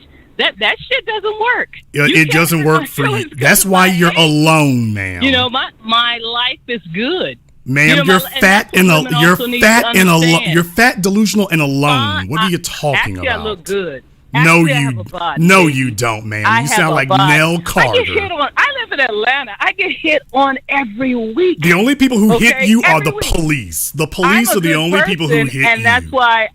And not only, ladies, not only if you're a good person. Let's be very, very clear. By the way, I let that go on as long as it is. Why would some octogenarian who's aged out of the game, why would they be concerned about making sexual advances toward me? By the way, why would they be concerned about that? Yes, you saw I caught her about the housing. You saw I caught her about that. And as soon as that happened, all of a sudden the wheels came off the wagon. So, like I say, look, they're used to being able to bluff their way through these discussions. You all know I'm a global traveler. You ain't gonna pull nothing over on me about the Atlanta area. Those of you who live in Atlanta, in the chat room right now, those of you who live in Atlanta, y'all tell me, where you gonna live in the Atlanta area? And you know what? I'll even let you go out to Villa Rica, Douglasville, I know I keep messing it up, Marietta. Where are you gonna live anywhere in or near the Atlanta Metroplex and get a house in a decent neighborhood in 2022 for $168,000? Where are you going to pick that up at?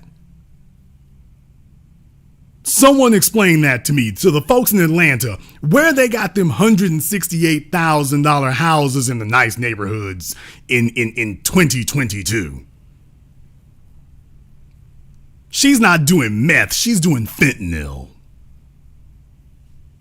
In the Atlanta area, where the hell are you buying that? What the hell listing is she looking at? You can go looking up that fictional listing if you want to. That's the best you can do. Well, she has to drive a bit. Yeah, she has to drive from Des Moines. She's got to drive from Little Rock, Arkansas. But she's not in Atlanta. You're not in Atlanta. So just understand, these old gas bags, all they can really do is lie to you. That's it. Just wanted the young females to hear that. And by the way, at her age, she's interested in making sexual advances at her age. I still look good, ma'am. I'm trying not to clown you. That's why I let you sit there and keep talking. I'm trying not to clown you, but by the way, yeah. And no, she sounds like a good size 20. By the way, we've had enough of those call in, haven't we? I look good. Then they call up here looking like a newspaper bag. That's what happens when you get old and lonely and can't retire and have to call people up lying. That's what happens when that becomes you. When that becomes you, that's all you can do.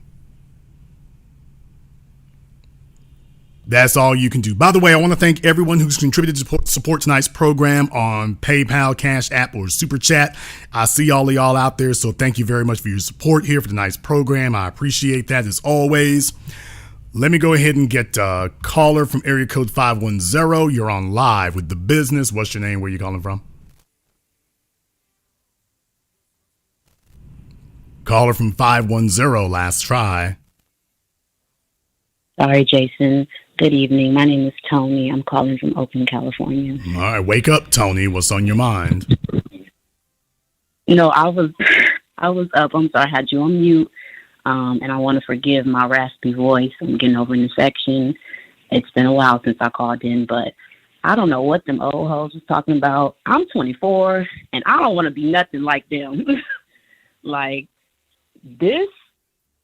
that life of having no kids and no marriage and being single and going in for no reason, I don't want it.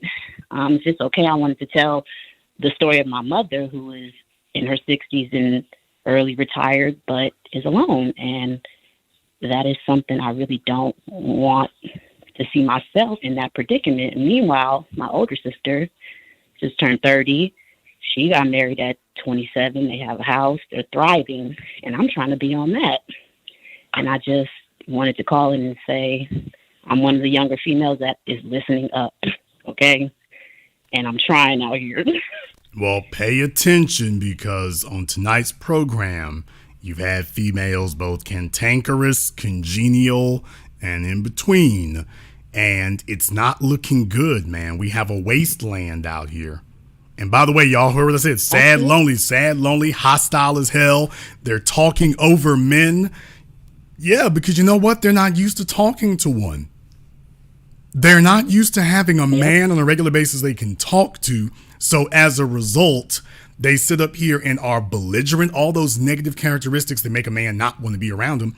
Yeah, this is what they've adopted. And I want you young females to understand, most of these old chicks, and just take it from me, I'm in my mid-40s, and I'll tell you right now, they'll be sitting up here talking this garbage, and all the dudes who are in their mid-40s and their paper is straight. Fellas, y'all know I always do this because I got to remind them. When you sit up here and look around, man, these chicks don't talk nothing like this in real life. When they slide in your DMs, they talking about cooking, cleaning, paying 75% of the bills. They're maximum accommodating when there's no longer a market. See, this is where the stupidity sets in. All the things that you have to sit up here and badger them for in their 20s, you know, just to get with what you were asking a fifth of when they were in their 20s. Now they're willing to give you the whole damn pie when they've aged out and they're no longer anybody's prime candidate. That's the problem. And that's the thing I want the younger females to latch on to. If you really want the cheat code, if you really want to come out ahead in the game, just recognize these old females are lying to you all. They're just lying to you. No, they are. When they get in public, they put on this facade. When they talk to us on their own, man, they're willing to give us all the chips. But the problem is we're not willing to bid as much as we were anymore. So the real thing is for you all to figure that out before you get that far along. Thank you very much for giving us a call. Let me get caller from area code 203. You're on live with The Business. What's your name? Where you calling from? This is Black Espresso from Fairfield County, Jason. I was told to call in by D. Okay. Hello? And why were you told to call in, sir? I had a question for the caller, the 49-year-old. I wasn't trying to be facetious or rhetorical to find out what was the solution for her. The situation. Okay, sir. If there is one. Sir. Yes, sir. I did say what it was. So what you're saying is you weren't. Oh, I missed that. Okay, so what you're saying is you weren't listening here. So maybe you were changing the hose. Yeah, I'm going to be honest. Sir, okay. Maybe you were changing the attachments on your CPAP machine. But I already said what that was. Okay, I missed that. I'm going to be honest. So okay. I'm done for that. All right. What I told her is at 49 years old, maybe she can marry a well-to-do man at this point. Maybe she can catch her a cat in his 60s who's looking for what would relatively be a younger chick for him. She's had no kids or whatever, and he doesn't have to worry about any of that. So maybe she can catch her a cat in his 60s who's looking for a chick who's going to take care of business and not be a burden on him. And she can go ahead and get assigned to the team. Get married, in other words? No. Now, you notice I said she could get married, but to be totally honest with you here, you can't insist on that either. What you really have to look for is a man who is willing to claim you. Because let's be very, very clear. Here's the problem in today's society. The boogeyman that gets passed around is the men leave, the men leave. No, the problem is the women are so damn difficult to deal with that the men have to leave. Men don't leave relationships, women do. So it doesn't matter whether it's boyfriend, girlfriend, or marriage. If you have a man who fools with you for real and invests in you, he's not going anywhere. It's the females who are constantly holding out to say, well, if I got him, let me see if I can get a better option. So, but in her case, if she can get a fellow who's willing to make a committed relationship to her, that she needs to go ahead and take her chips and leave the casino. You know what I wanted to say to TBA, and I appreciate all your expert analysis. And I was in the chat saying here, don't listen, and I missed that. I was a donkey for that. I wanted to wanted to know if you could get her Instagram because she sounded fine, and I'm like, she's a producer. She's making $100K. She says she's a producer. I'm like, well, what does she look like? You know what I mean? I don't know. Okay, but here's the problem, brother. You're not ready for her, so it would be a waste. I'm not. Yeah, and hopefully you can help me with that because I'm trying to be a producer. I called about the IT tech. All right. Well, first of all, let's you and me hit the treadmill first. Let's see if we can do that. Yeah, I'm asthmatic. Asthmatic, and I got to lose some weight. It's all good. I appreciate it. Let's get your albuterol. We'll get you an albuterol inhalers. We got to get your nebulizer machine together. And once we do that, I got both of them, man. Okay, but I got to quit these cigarette bogey smokes. Okay, that's the last of my vice. So hopefully get you a whole life insurance policy. Get you a whole life insurance policy. See, Now, I ain't even trying to think there, but I got you, though. I'll follow you. Yeah, let's get you that together. Thank you very much for giving us a call. Yeah, brother, you might want to get your colonial pen. Go ahead and get your colonial pen policy together here, and we'll see if we can help you out. Let me get caller from area code 253. You're on live with The Business. What's your name? Where you calling from? Hey, Jason, this is Diana from LAX. How you doing tonight? Diana from LAX. I'm getting a lot of good female callers here tonight, so I'm glad to hear that. Diana, what's on your mind? I wanted to share my story and how you're hitting a point lately on what's going on with American women. I was in a horrid situation where I returned to a corporation coming back from a mom and pop type of shop, right? And unfortunately, these were females that I had already worked with. And coming back married and dealing with older women that were not married and basically screwing everybody in the office, it became a game where during events, they would basically, everybody kind of played that key game where it's like they had dibs on one another, if that makes any sense. And we went through this process of having to just push off stalkers online, things of that nature, having to just eventually face them and say, you know, what's going on? Why are you stalking me?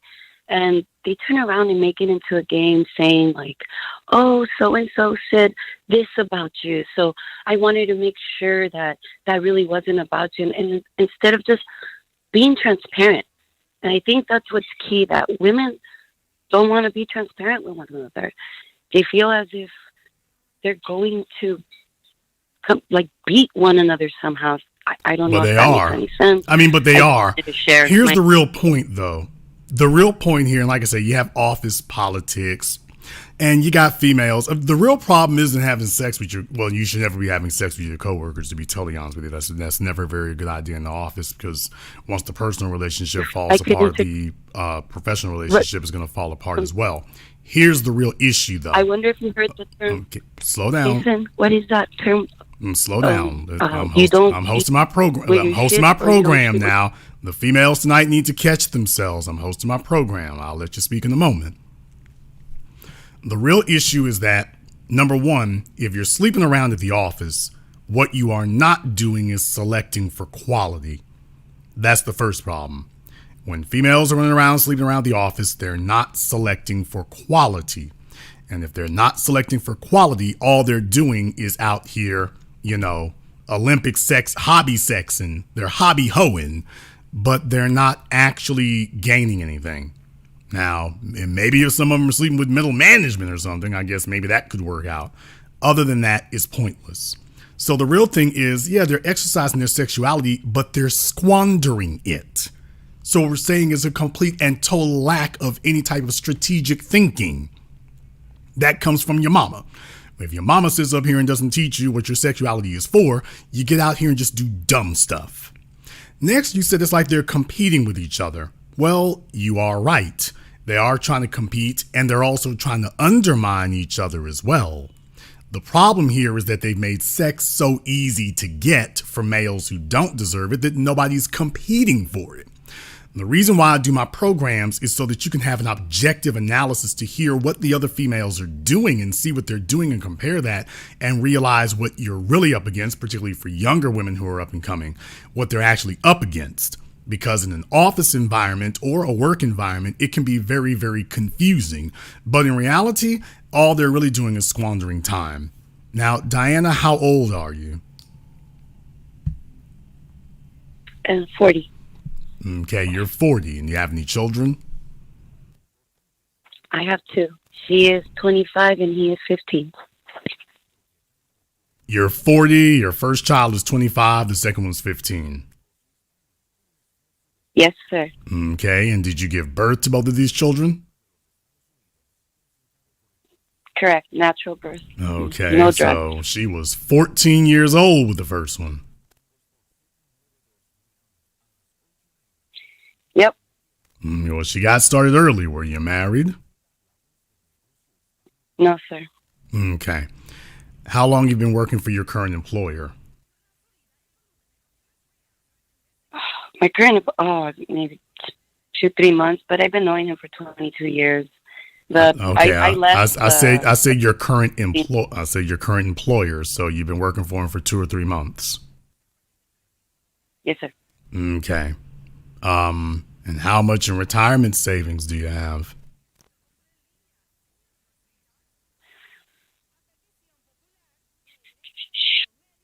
About Oh, 35K. Did you say 35,000? Yes, sir. I want you all to know that when I was giving you all the statistics from tonight's program, when I was going down the numbers there, I want you to understand this is not rare. This is the norm. Females who've been working for 20, 30 years, many of them are making above black women's median income, which is in the 30,000s or low 40,000s. You got women making 70, 80, 90, even $100,000, and they have virtually no savings after 30 years, 20 years, 30 years in the workforce. No savings. What's the exit plan? What's the exit strategy at 40?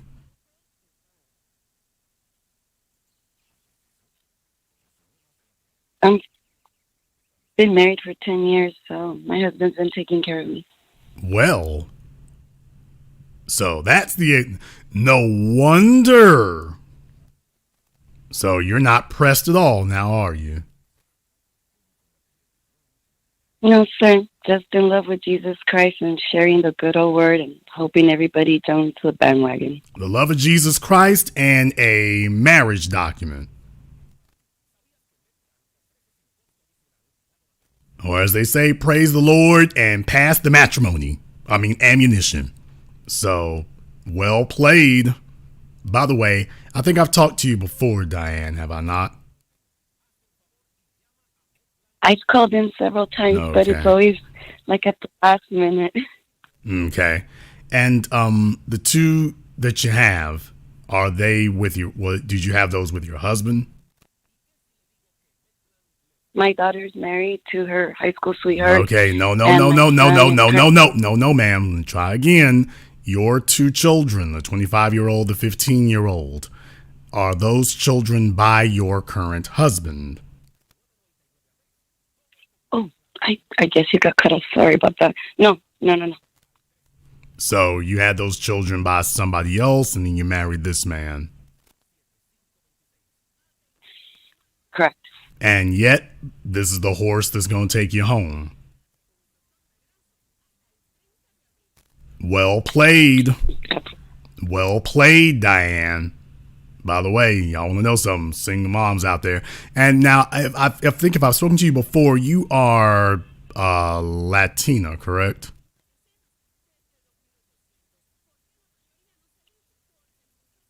I'm a quarter black, Okay. half native. Well, we'll give her quarter, y'all. We'll go ahead and give her that. Single mom, and yet she grabbed the last train. That's why we're called Mexican. We're going to give you that. We're going to give you a little quarter. But like I say, single mom, and yet she grabbed she got a ticket on the last train leaving. She was smart enough to grab her ticket to ride on the last train leaving. All I can say, Diane, well played. Well played. I ain't mad at you. If I was the person advising you, I'd be like, yeah, if he's willing to marry you, take it. This is the last train leaving. This is the last train leaving. A lot of other chicks out there in their 40s worried about what's going to happen. She's like, oh, no, I ain't got to work to death. I got him to work to death. So, no, I'm okay. Savings? I don't need savings. I have a husband. I don't need retirement savings. I have a husband. Yeah, that's the way that works. I can't hear you one more time.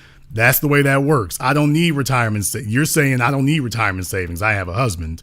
Yeah, you're absolutely right. That's the way that works. You're right. As a woman, when you got a husband, you don't need a retirement plan. He's the retirement plan. You don't have to worry about working till you're dead. He's going to work till he dies. That's the way that goes. You're not the workhorse. He is. You don't have to figure out how to work, where the income's going to come from for the next 40 years. That's his job. And if he dies first, he's supposed to be the one who's insured. Yeah, that's his job to make sure that's okay. It's your job to make sure that he's happy while he's doing it. Yeah, you got a ticket to ride on the last train leaving. Well played. Forget about your coworkers at the office and whatnot. They're out there screwing up. But in your case, well played. I mean, marriage license stipulates person A owns person B, and they're their property. Might as well.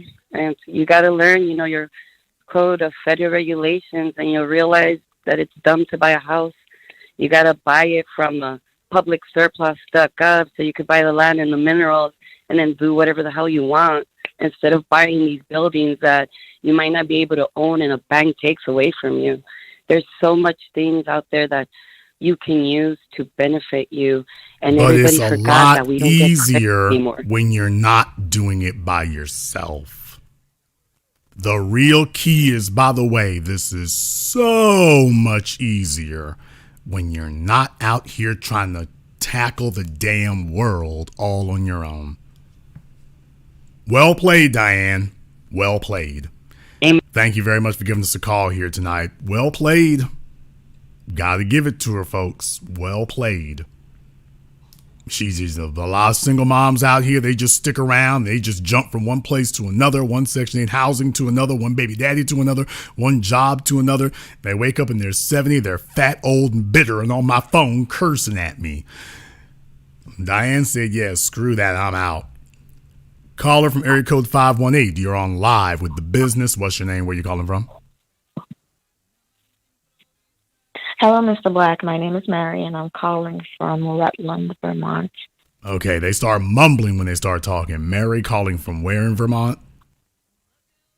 Mary, I'm calling from Rutland, Vermont. All right, Rutland, Vermont. And what's on your mind, Mary?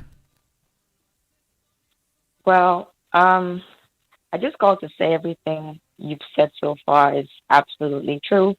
I wasn't born in the United States. I'm Black. I'm from West Africa. And I've been living in this country for a while. And I can tell you that just being in Rutland, Vermont, I'm hiring a little apartment, about 400 square feet. I'm only going to be here temporarily for work. And it's $1,100. You take 1, 2, 3, 4, 5, 6 steps, and you've covered the entire length of one side of the apartment. This is my first time in Vermont, and I just didn't know there was such a severe housing shortage here. It's been very eye-opening. And everything you've been saying about the cost of living, I'm single. If you're a single woman, the reality just hit me, I don't know, very, very hard when I came to Vermont. First of all, it took me several weeks to even find a place to rent. And when you do find one, you have no leverage. Whatever they're charging is what you have to pay. And I've been asking myself, how long am I going to be able to do this? Should I even move back home? Should I stay in the United States? I'm not going to be able to afford to live here by myself. It's just not, like you said, the math just doesn't support it. It's just not going to happen. And it's frightening. It's absolutely scary. The cost of healthcare, the cost of food, transportation, maintenance of a home. I can afford to put a down payment on a home, but I don't even know. Should I buy a multifamily home? Should I buy a single family home? And if so, where in the country should I even buy it from? Those are big decisions. But here's the problem here, okay? How old are you? I'm 40. Okay, you're 40 years old. Do you have any children? No. Okay, speak up, ma'am. I don't have any children, no. Okay, you have no children and you're not married? No, sir. You're not married in the States and you're not married back where you come from either? No. Okay. Why would you buy a home if you don't have a family? Well, the rent market is very precarious right now, and you are at the mercy of homeowners, renters, whoever. So I felt like if I bought a house, a small house, nothing over 1,100 square feet, ideally under 1,000 square feet, at least you have a place you can call your own. Right, but however, if you do that, there are things to consider. So you might be in a place where buying beats the rental market, but by definition, they call it a mortgage because literally that means tied to the land. So you're making a marriage document to that particular piece of property. With all the other misgivings that you've expressed, you have to ask yourself if that's what you wish to do. Now, I'm not here to answer that question for you, but that's something to keep in mind. Because if you buy a house, then what you're saying is, I'm going to be here for a while, especially if you're buying this house as a residence, which is what you're talking about doing. Then what you're saying is, I'm going to be here for the long haul. So me and Rutland, Vermont are going to be seeing a lot of each other for the next 20 years.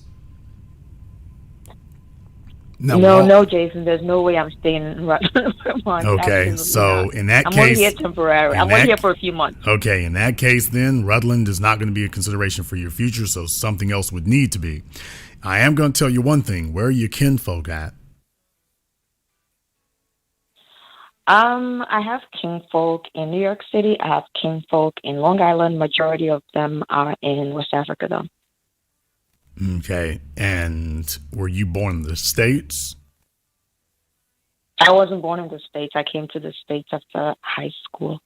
Okay, well, I can tell you right now, you do realize you kind of squandered the last 20 years because you've basically been flying solo all this time. And with that being the case, yes. What is a man's incentive to come running in now is the question here. That's the real thing. What's a man's incentive? Why would he do that at 40?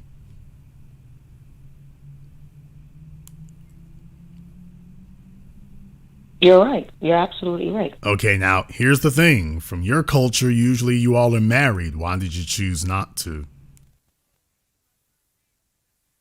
And be honest. It's not like I chose not to. But you did. Honestly, I do. It's not like I didn't have a good understanding of marriage, what it took to be married, or how to even maintain a relationship. I'm just going to be honest. I grew up in a family where up until like 5 years ago, I didn't realize that my mother was full-blown psychopath.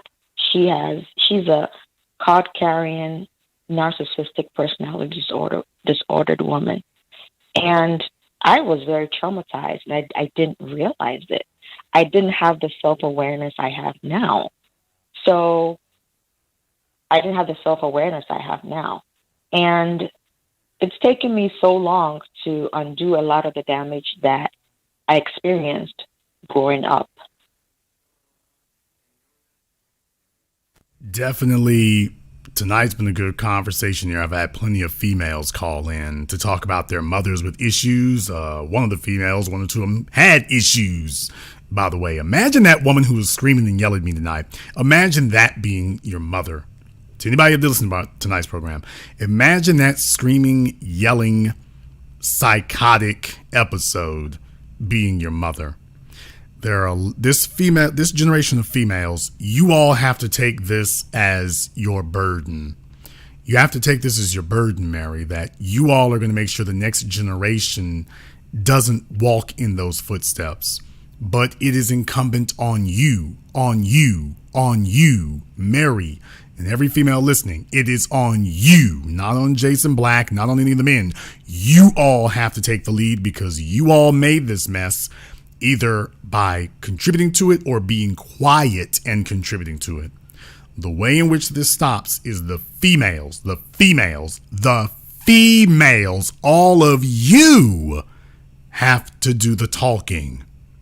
You all have to break the code of omerta and stop with this idea that, well, we got to have each other's backs because this way we can keep even if things are messed up, we still in charge. No, you have to burn it to the ground. If you want this to end, you're going to make a decision between your own narcissism and conceit and having a world worth living in. So if you really want to stop the type of damage that your mother did, it is incumbent that all of you be the loudest voices.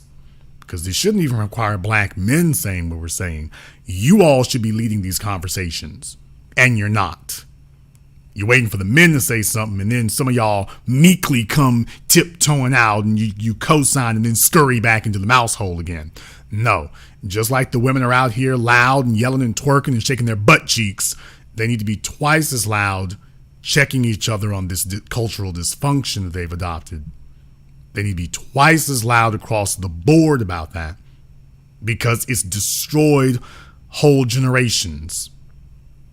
You have females who are having severe mental and emotional issues, and the daughters have been suffering now for decades, but the daughters become grown, and then they take this code of silence to cover for mama. So instead of getting together and all saying, okay, we having a damn revolution, they instead become co-conspirators.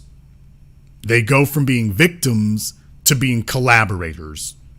And this code of silence is the collaboration.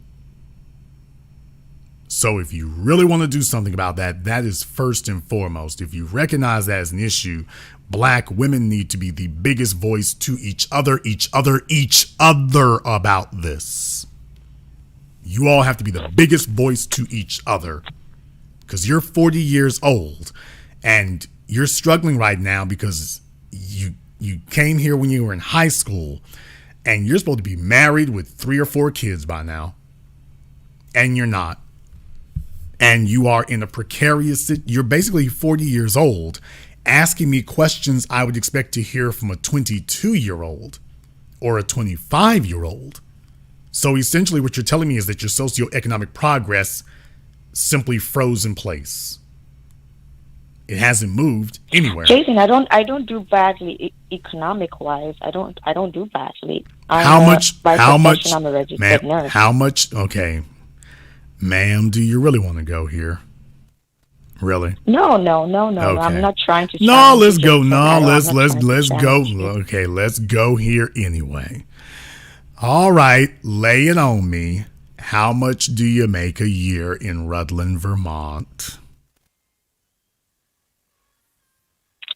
Jason, I'm telling you, I don't have retirement savings. Okay, you are right. Okay, ma'am. I'm here to work temporarily. Ma'am, I'm only here working temporarily. The females on the phone tonight have been super ultra rude. I want you all to know, not a very good look for you all. You all have kind of been exposing why you're all in such difficulties. Gonna try this again, because you're the one who raised this. So how much is Mary, the registered nurse, making in Rutland, Vermont? Okay, I work as a travel nurse. Oh, that's And perfect. I That's don't work all perfectly. year round. That's perfectly I fine. can tell you my monthly income. I can tell you my monthly income. It's 8,000 while I work. It's 8,000. I take home Okay. 8,000. 8,000. Now, for those of you who are not familiar with travel nursing, it's basically like a contract job. You choose where you go, but essentially you're responsible for your own insurance, lodging, expenses, and everything else. And really, the work is kind of tapering off since COVID has started getting more under control. There's still money to be made out there, but you're going to start seeing less of it to be made. Travel nursing is also very demanding. It's good if you don't have children, but if you had children, you need somebody to take care of them because you can't drag the kids around with you all of these great long distances you have to go. Now that I've explained to folks what that means, back to what I said here before, though, because you said 8,000 a month. Yeah, but the problem is that's 8,000 a month with an asterisk by it. A better question is, how many days a month do you work? I work 3 days a week. That comes up to 3, 4, 12 days a month. I don't do overtime. Okay, we're working 12 days a month, and about how far from home are we working? Well, I'm about 5 minutes away from my work. You're how many minutes away? 5 minutes drive away. Okay, well, that's not bad. That's not travel nursing. That's commuting. So not bad, I suppose. I'm originally from New York State. I traveled to Vermont to work. That's okay. That's how it goes for me. So. Well, now, okay, you're originally from New York. You're saying that you're working in Vermont now. Yes. Okay, were you in New York when you got your contract to work in Vermont, or were you living in Vermont at the time? Correct. I was in New York. Correct. Okay. You say you're in Rutland, Vermont now? Do you live in Rutland, Vermont now? I'm living in Rutland, Vermont for the duration of my contract. Okay, so you're only staying there for the duration of your contract, but you're saying that you actually live in New York City or New York. Do you live in New York State or New York City? I live in New York State, upstate New York. Okay. I'm Marion from Troy. I've called the show before. All right, that's fine. So that's good. Like I say, $8,000 a month. So you're talking $96,000 a year. Although after taxes, we're talking somewhere closer to 70 because she's single with no children. So you're figuring. No, that's after taxes. That's after taxes. 8,000 is after taxes. 8,000 a month after taxes. Correct. That's my net. Okay, well, that's not bad. I suggest you grab it while you got it out there. How much in savings do you have in the bank? Savings, I can't believe I'm saying this on the radio, whatever. I have about 40.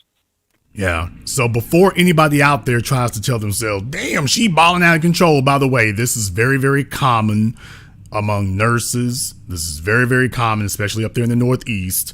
As I said before, you'll have chicks who are making 70, 80, 90,000, 100,000 a year, and yet have no savings, no retirement, 40, 45, 50 years old with nothing in their savings and next to nothing in retirement.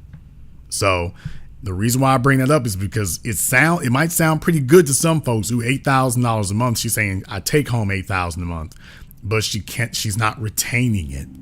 She's taking it home, but she's not able to hold it. Therein lies the real problem. This would be a hell of a lot easier if there was a man. This would be a hell of a lot easier if she weren't tackling this by herself.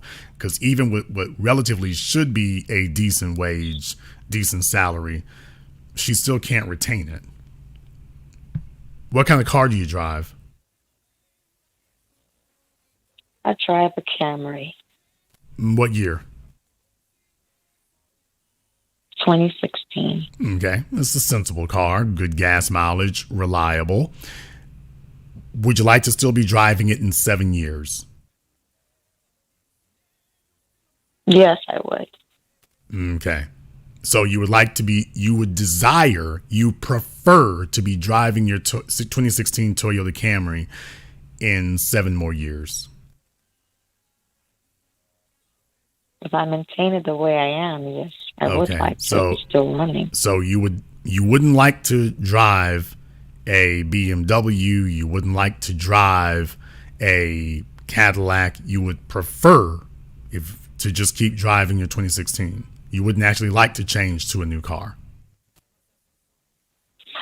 Jason, of course, if I had the chance to change to a new car, I would like to, but I'm being realistic. Who's going to buy me that new car? I'm not going to pay for a car. I'm not going to pay for a BMW. Okay, here's my point. This is that code of omerta. This is the reason why you all know this. When I start asking these questions to females, they start fighting back and getting real combative. This is what I said about this is that brutal hand of reality rearing its head. That brutal hand rearing its head. You get the idea. And it's tough for them to hear that, because what I'm saying is what they're not really thinking of there before, which is, by the way, have you taken the long view on this? And when you take the long view on it, you realize, yeah, my 2016 Camry is great, but in the year 2029, do I want my life to be stagnated, or do I want my life to move along? And what she's telling you all is that even at $8,000 a month, reportedly, she doesn't have any confidence that she could really make a major move. And what I'm doing is I do this with caller after caller here tonight because I want you all to recognize the real world cost. What the real world cost is. And this is stressful as hell now, isn't it? It is stressful as hell, and I agree with your show, and I agree with the advice you're giving. And it's hit me smack in the face, because why? Physically, I'm a petite woman. I don't like doing work. I can't do manual 90 seconds. And all that. And I do realize I've always known my limitations.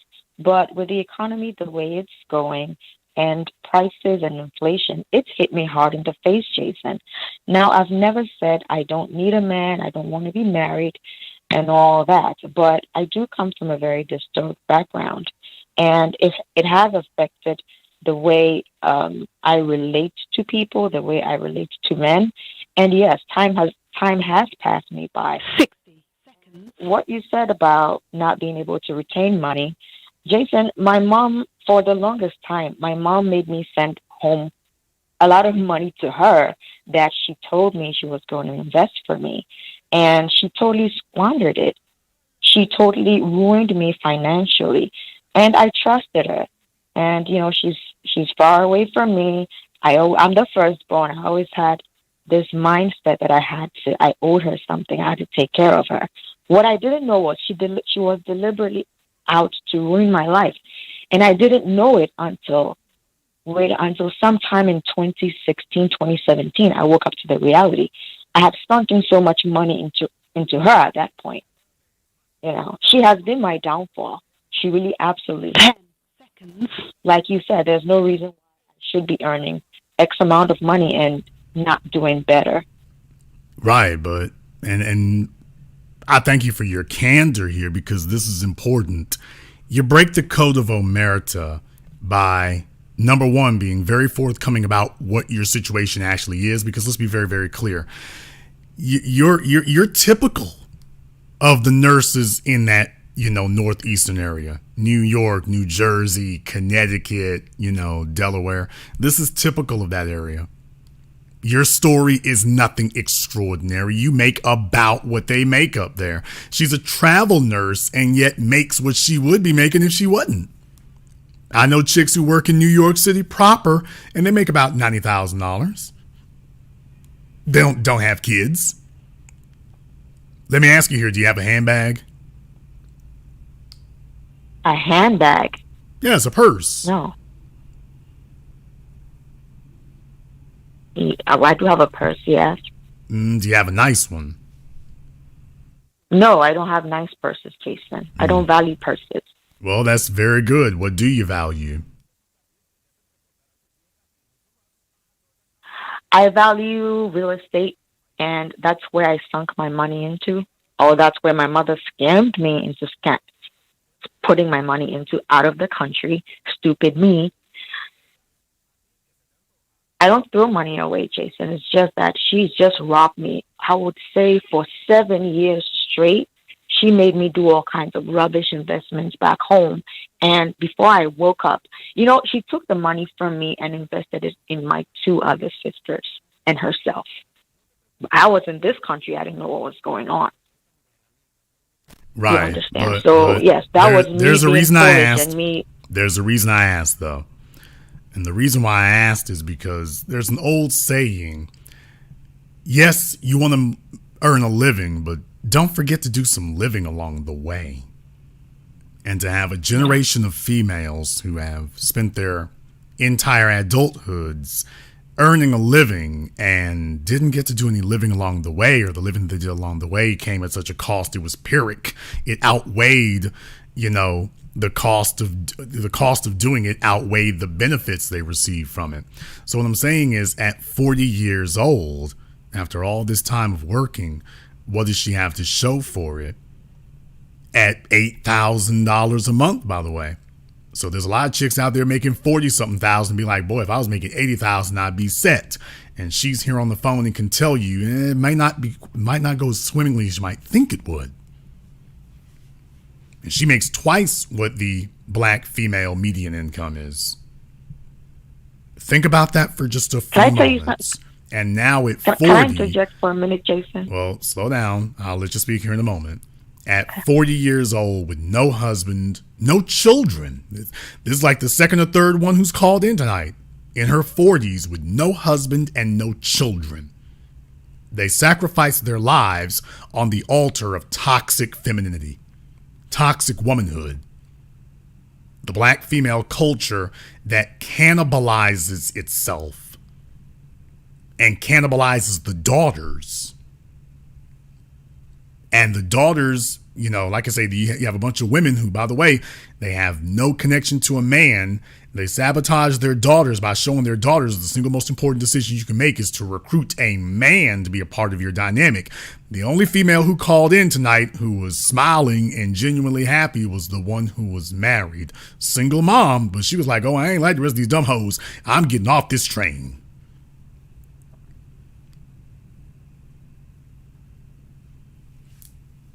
Do you think that would have been a good idea, Mary? I think it would have been a great idea. I think it would have been a great idea. Because you know what makes me feel bad, Jason? I have classmates whose children are going to high school now. And I don't even have a relationship, let alone a child. And I wonder, what did I come to this earth to do? And it makes me sad.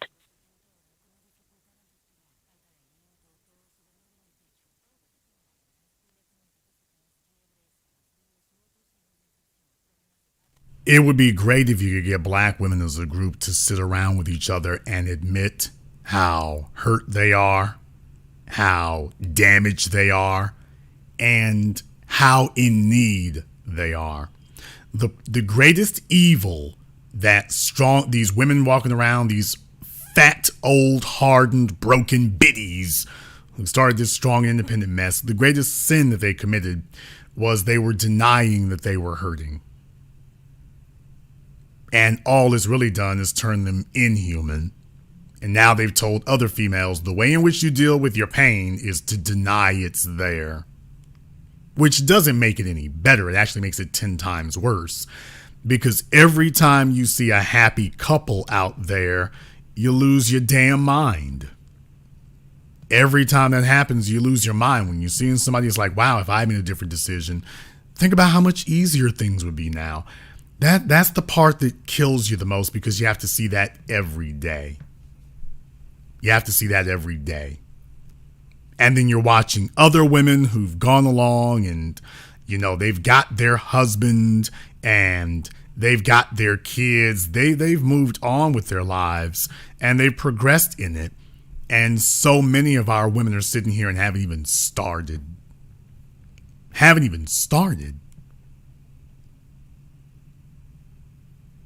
Because they've had a bunch of females sitting around them telling, don't worry, you don't need that. Remember the first woman who called up here tonight? First thing she's talking about is what the women don't need. You don't need a husband. You don't need children. You don't need a job that keeps you close to home. Well, you just go ahead and travel the world like you're a young bachelor male. Go ahead and you don't need all this. And the truth of the matter is that's betrayal. A woman needs that. You are biologically wired to nurture. Biologically, your body's developed for the sole purposes of nurturing. This isn't a choice. When you talk about what you were put here for, take a look at your breasts and your reproductive organs. That's the very definition of what you're put here for. Your body, whether you do it or not, you have a monthly cycle. If you get pregnant, you begin lactating. Your body is designed, built, engineered, evolved, grown for the purposes of nurturing. Put a woman in a room with a baby. When the baby starts crying, as men, our first impulse is to shut them up, as her first impulse is to pick them up. But this is biology. This isn't an opinion. This is a reflex.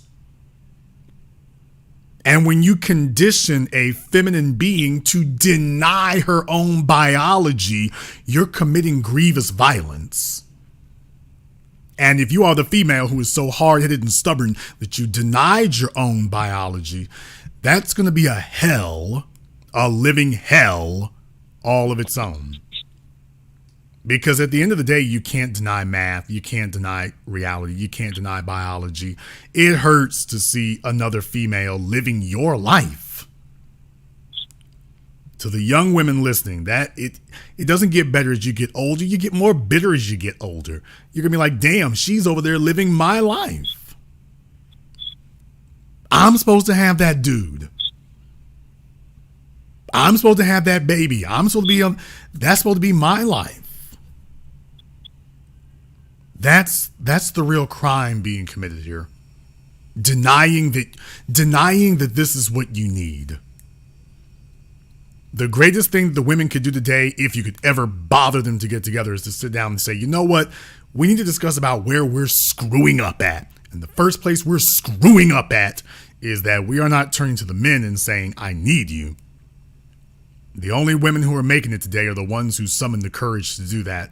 The rest of them are out here psychotic, throw it off, mentally, emotionally screwed up, and there is no end in sight.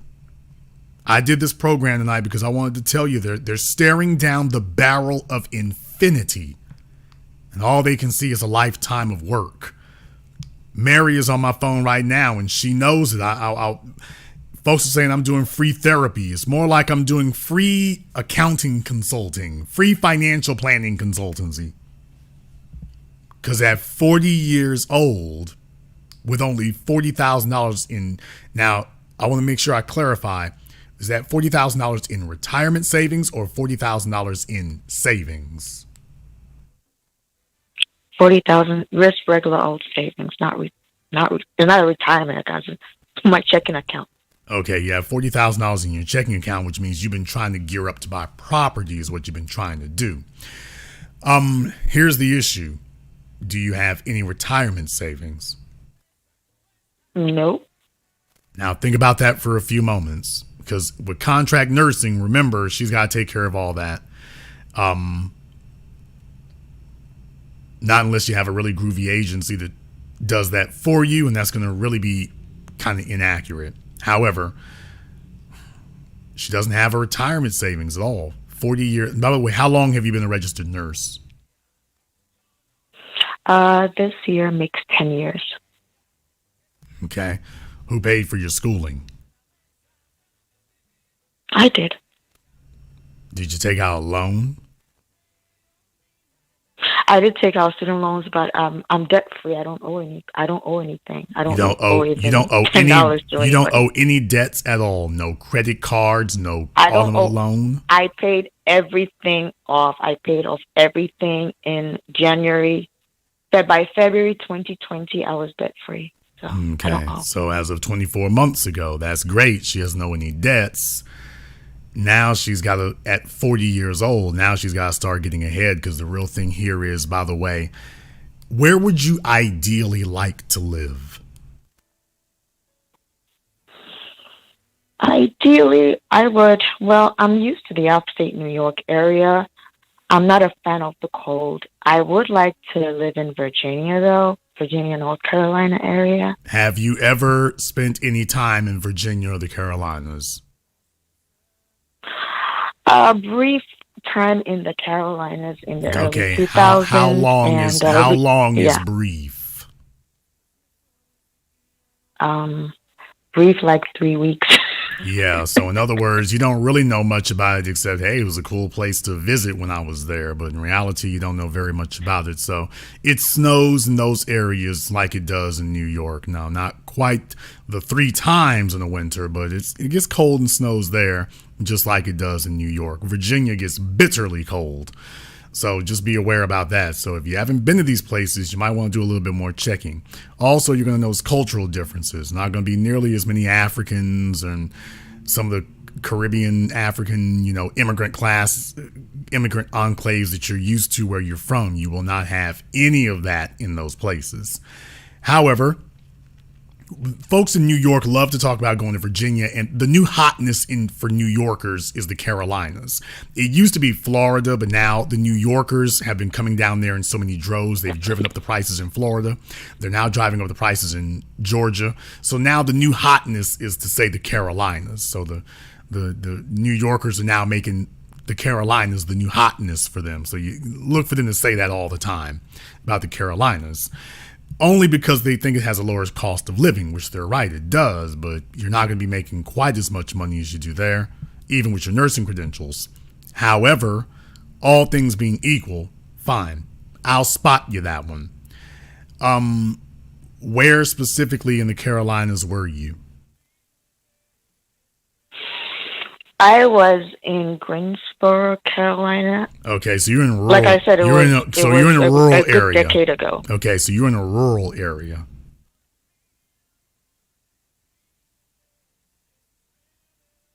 So, yes. So yes, it wasn't rural, but it was semi-rural. It wasn't rural. You're in a rural area compared to New York City and where you're accustomed to. Yeah, it's not even comparable. Jason, I can't stand New York City. I'm from Troy, New York. Like, I really can't stand. I can't stand being there for over an hour. I have to get out. Well, I agree. I take it from me. New York City is too loud, congested. Well, you all know the rundown about me in New York. Here's the real thing to keep in mind, though, is all right. With all that being the same, now we have to calculate what is it going to cost you. What are you going to need at 40 years old? Because you're still going to need the $1.3 million to retire.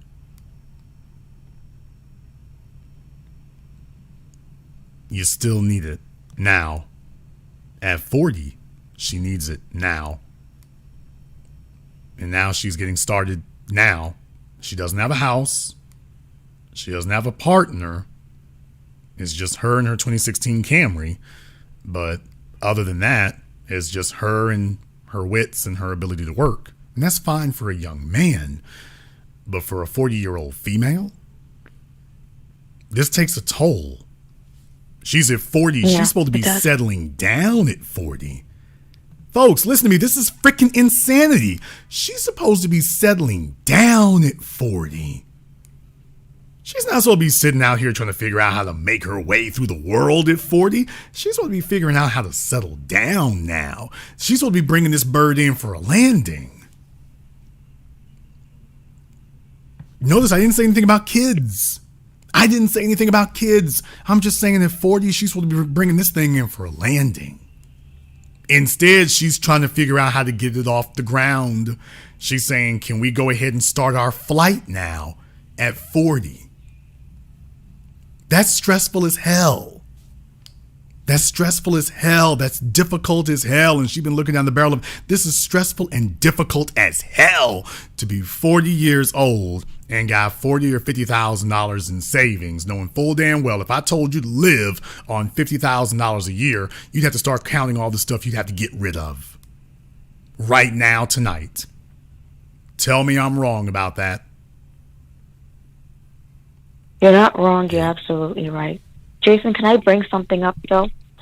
So there is a man who wants to get married to me, and he's asked a few times. However, he's unskilled and he's not very mobile and he's not very driven either. Now, I understand what you're going to say about catching the last train leaving, and I don't look down on him. He does go to work. He does come back, you know.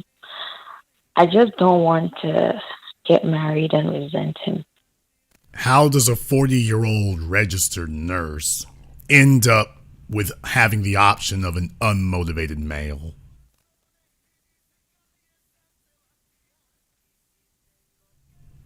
Simple question, ma'am. How does a 40-year-old registered nurse end up with her only viable male option being an unmotivated man?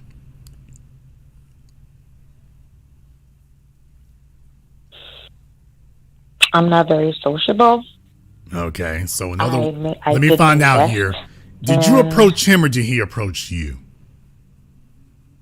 He approached me. Okay, where? How did you meet him, man? Be honest. Oh, I met him through a friend. Okay. He's African, by the way. Yeah, he's African. So they try to keep their little. I told y'all I'm telling you, these folks are really, really good about that. It doesn't matter where in the world they are. They find a way to congregate with each other. Then they get mad, you know. They get mad when, you know, black Americans, foundational black Americans do the same thing. They get mad when we do it. They do this everywhere they go. They only get mad when we do Jason, it. We start talking about doing the same thing. All of a sudden, when you do ADOS stuff, I don't get mad. I think it's very positive. Everything's fine right up until we say it. As soon as we say, okay, descendants of slaves, huddle up for a minute. All of us, what y'all? Why do you all have to do that over there? Can't we all? What about unity, brother? So when we say, yeah, we're not really checking for no immigrants. You can fan of the ADOS movement. I think it's the best thing that has happened since the civil rights movement. Now, I'm not going to sit here and pretend I know a lot about Black American culture. All right. I just think it's so specific. You know. Well, okay. Can I say one more thing? There's like, something. Okay. What's wrong with it being specific? No, I'm saying the specificity of ADOS is what is so good about it, because we have tribal identity. You know, we can always fall back on tribal identity, but in America, Black Americans have just black. Anybody can fit into black, but not everybody can worm their way into ADOS, and that's what's so good about it. So I think it's a positive. I actually love everything about it. I'm glad to hear that. Now, the gentleman that you met here, you say he's from Africa. Where at? Oh, he's from Ghana. I'm from Ghana. He's from Ghana. Okay, so you met a guy from Ghana, but you say he's not very driven. No. Yeah, so much for the lazy Akadas, but in any case here, how old is he? He's 47. No, boy.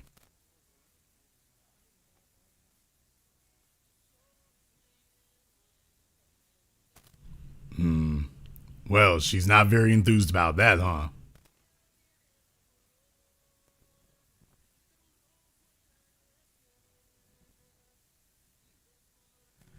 Well, definitely here, all I'm going to say is at 47 years old, what you see is what you're going to get. So don't expect him to do anything more. Don't expect him to do anything more. So if you get with him, just understand that that's all you're going to be able to get. Okay? You're not going to get anything beyond that. Yeah. So it sounds like you're not enthused. I'm going to go ahead and do you a favor here, okay?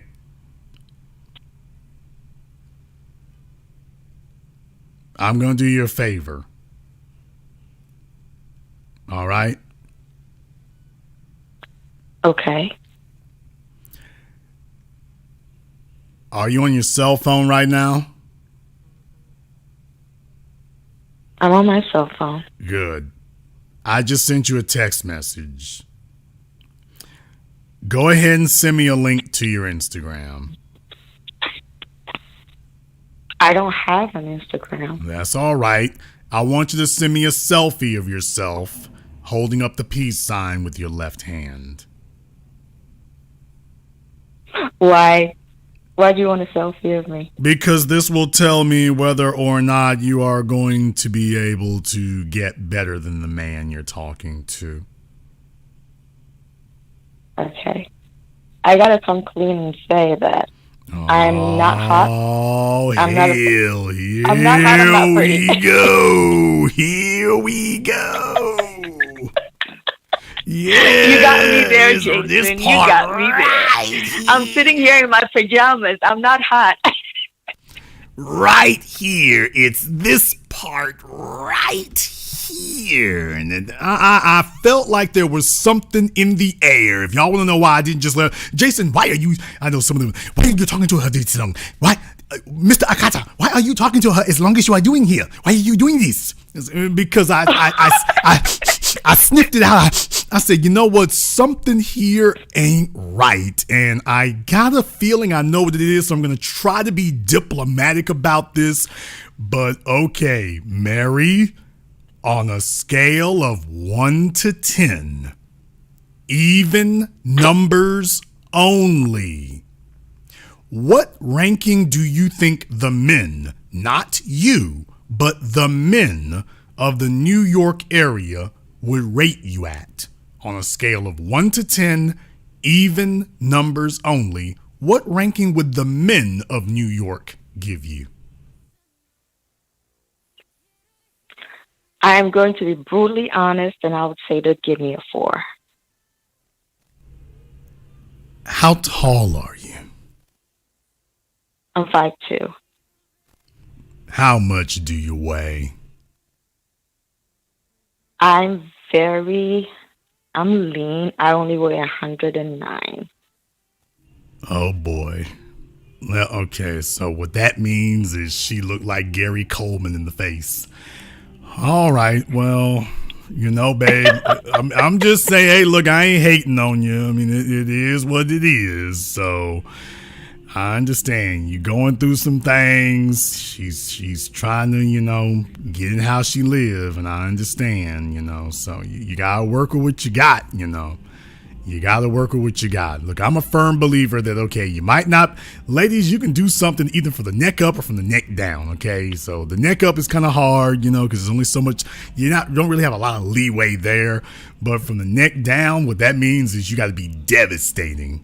So, and by the way, all men, we've all met a female who was like that, you know. She didn't have a cute face at all, but she always came out as her best. I always told you about a chick I knew years and years and years ago when I was a teenager. And I mean, in the face, she looked like Cardi B with no makeup, cross-eyed, and with teeth even way worse than Cardi's. I mean, it was terrible. But she always had her hair done, always had makeup done, and from the neck down, she was a 10. So my advice to you will be, if you know where your weaknesses are, then you have to compensate for that. You have to compensate for that. You can't just sit there and look at it and be like, okay, all right, you know it's the card you've been dealt, but that means you have to accentuate your positives to an incredible level. So if your face is a 4, is there any reason from the neck down you can't be a 8? I can. Okay, I can put in the effort. because remember, men judge in 3 dimensions, okay? As a woman, you need to be aware. Men judge in 3 dimensions. We judge you from the neck up, we judge you from the neck down, and then we judge you from head to toe. So as men, we judge in 3 dimensions. The neck up, the neck down, and head to toe. If you know from the neck up you are lacking, the neck down, there's no reason you can't get that in tip-top shape. And that becomes the offset from head to toe. Fella's gonna be like, okay, you know, she looked like, you know, Silk the Shocker in the face, but the rest of her is so damn well put together that she's just straight slamming other chicks. And that's an offset. Either that or get ready for mildly productive, marginally employed fellow immigrants for the rest of your life. And that you think your current situation is hurting you. I mean, that right there will just suck whatever little soul you got left out of you. You can do better. You can go find you a 50-year-old dude who's looking for a cool little chick to, splurge his little retirement money on. But you can't do it if you're not competitive. So you're a nurse, ma'am. You know dietitians and every damn thing else. You better get on your damn job. Get your muscle tone together and every damn thing else. Brittany Renner didn't start with that. Brittany, yeah, you got a cute face, but she also made sure she worked on everything from the neck down. You're supposed to be doing this for a living. So there's no reason you can't have that. You need to prioritize it. Yeah.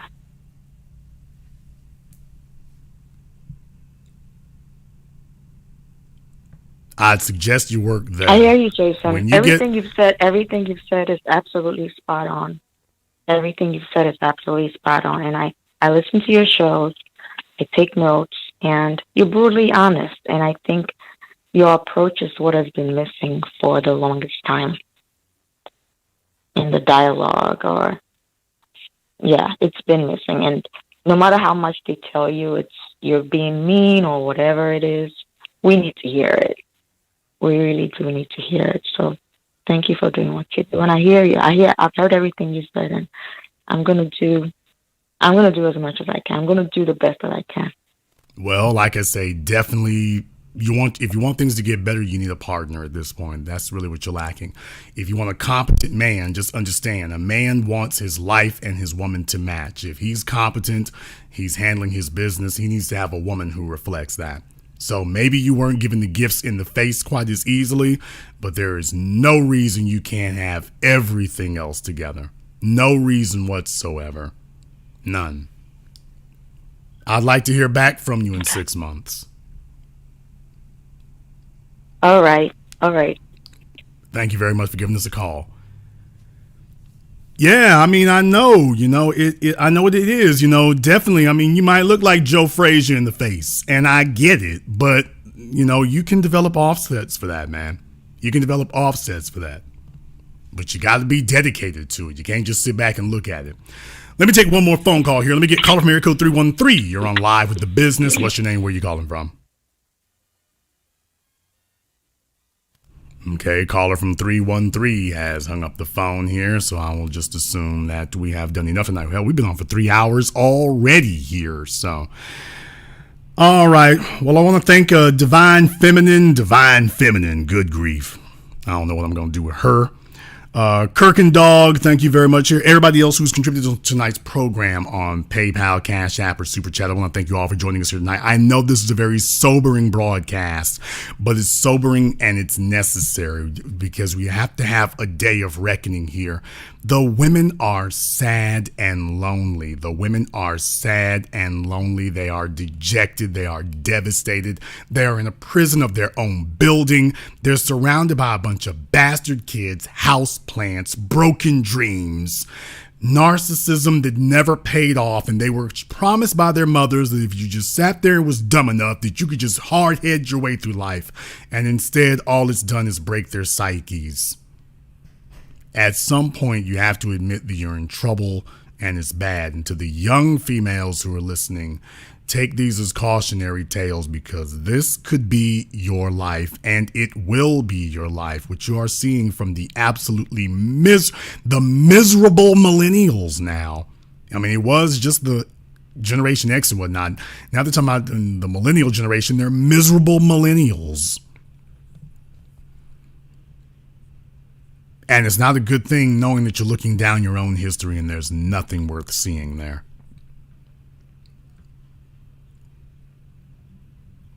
I want to thank all of you for listening here to tonight's program. By the way, if you're listening to the program, if you're a subscriber, please go back and check to make sure about your subscription status. Also, if you have not been receiving your notifications, YouTube is telling me that 70% of you do not have both of your notifications turned on. So remember, you have to have the notifications turned on for YouTube, but you also have to have, not just for the business, but you have to have it turned on for YouTube. So if you went into your settings on your Android and turned them off for YouTube, just be aware that's probably the reason you haven't been getting your notifications. So make sure you check on that as well.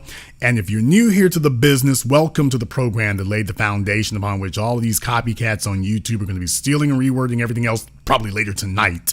Thank you very much for tuning in for us here. Make sure you click that red subscribe button and that yellow notification bell. And if you haven't signed up to join us on Patreon, we're going to be doing one here tomorrow. Definitely you're invited to go ahead and join us for that. I got a lot on my mind we're going to be discussing here and later on in the future. Thank you all for joining us here tonight. And this concludes tonight's broadcast of The Business. I am your host, your brother, your humble servant, Mr. Jason Black. And until next time, my brothers and my sisters from around the world, remember... Hello, Jason. It's 7 a.m. Handle your business, or your business will handle you. Have a blessed day.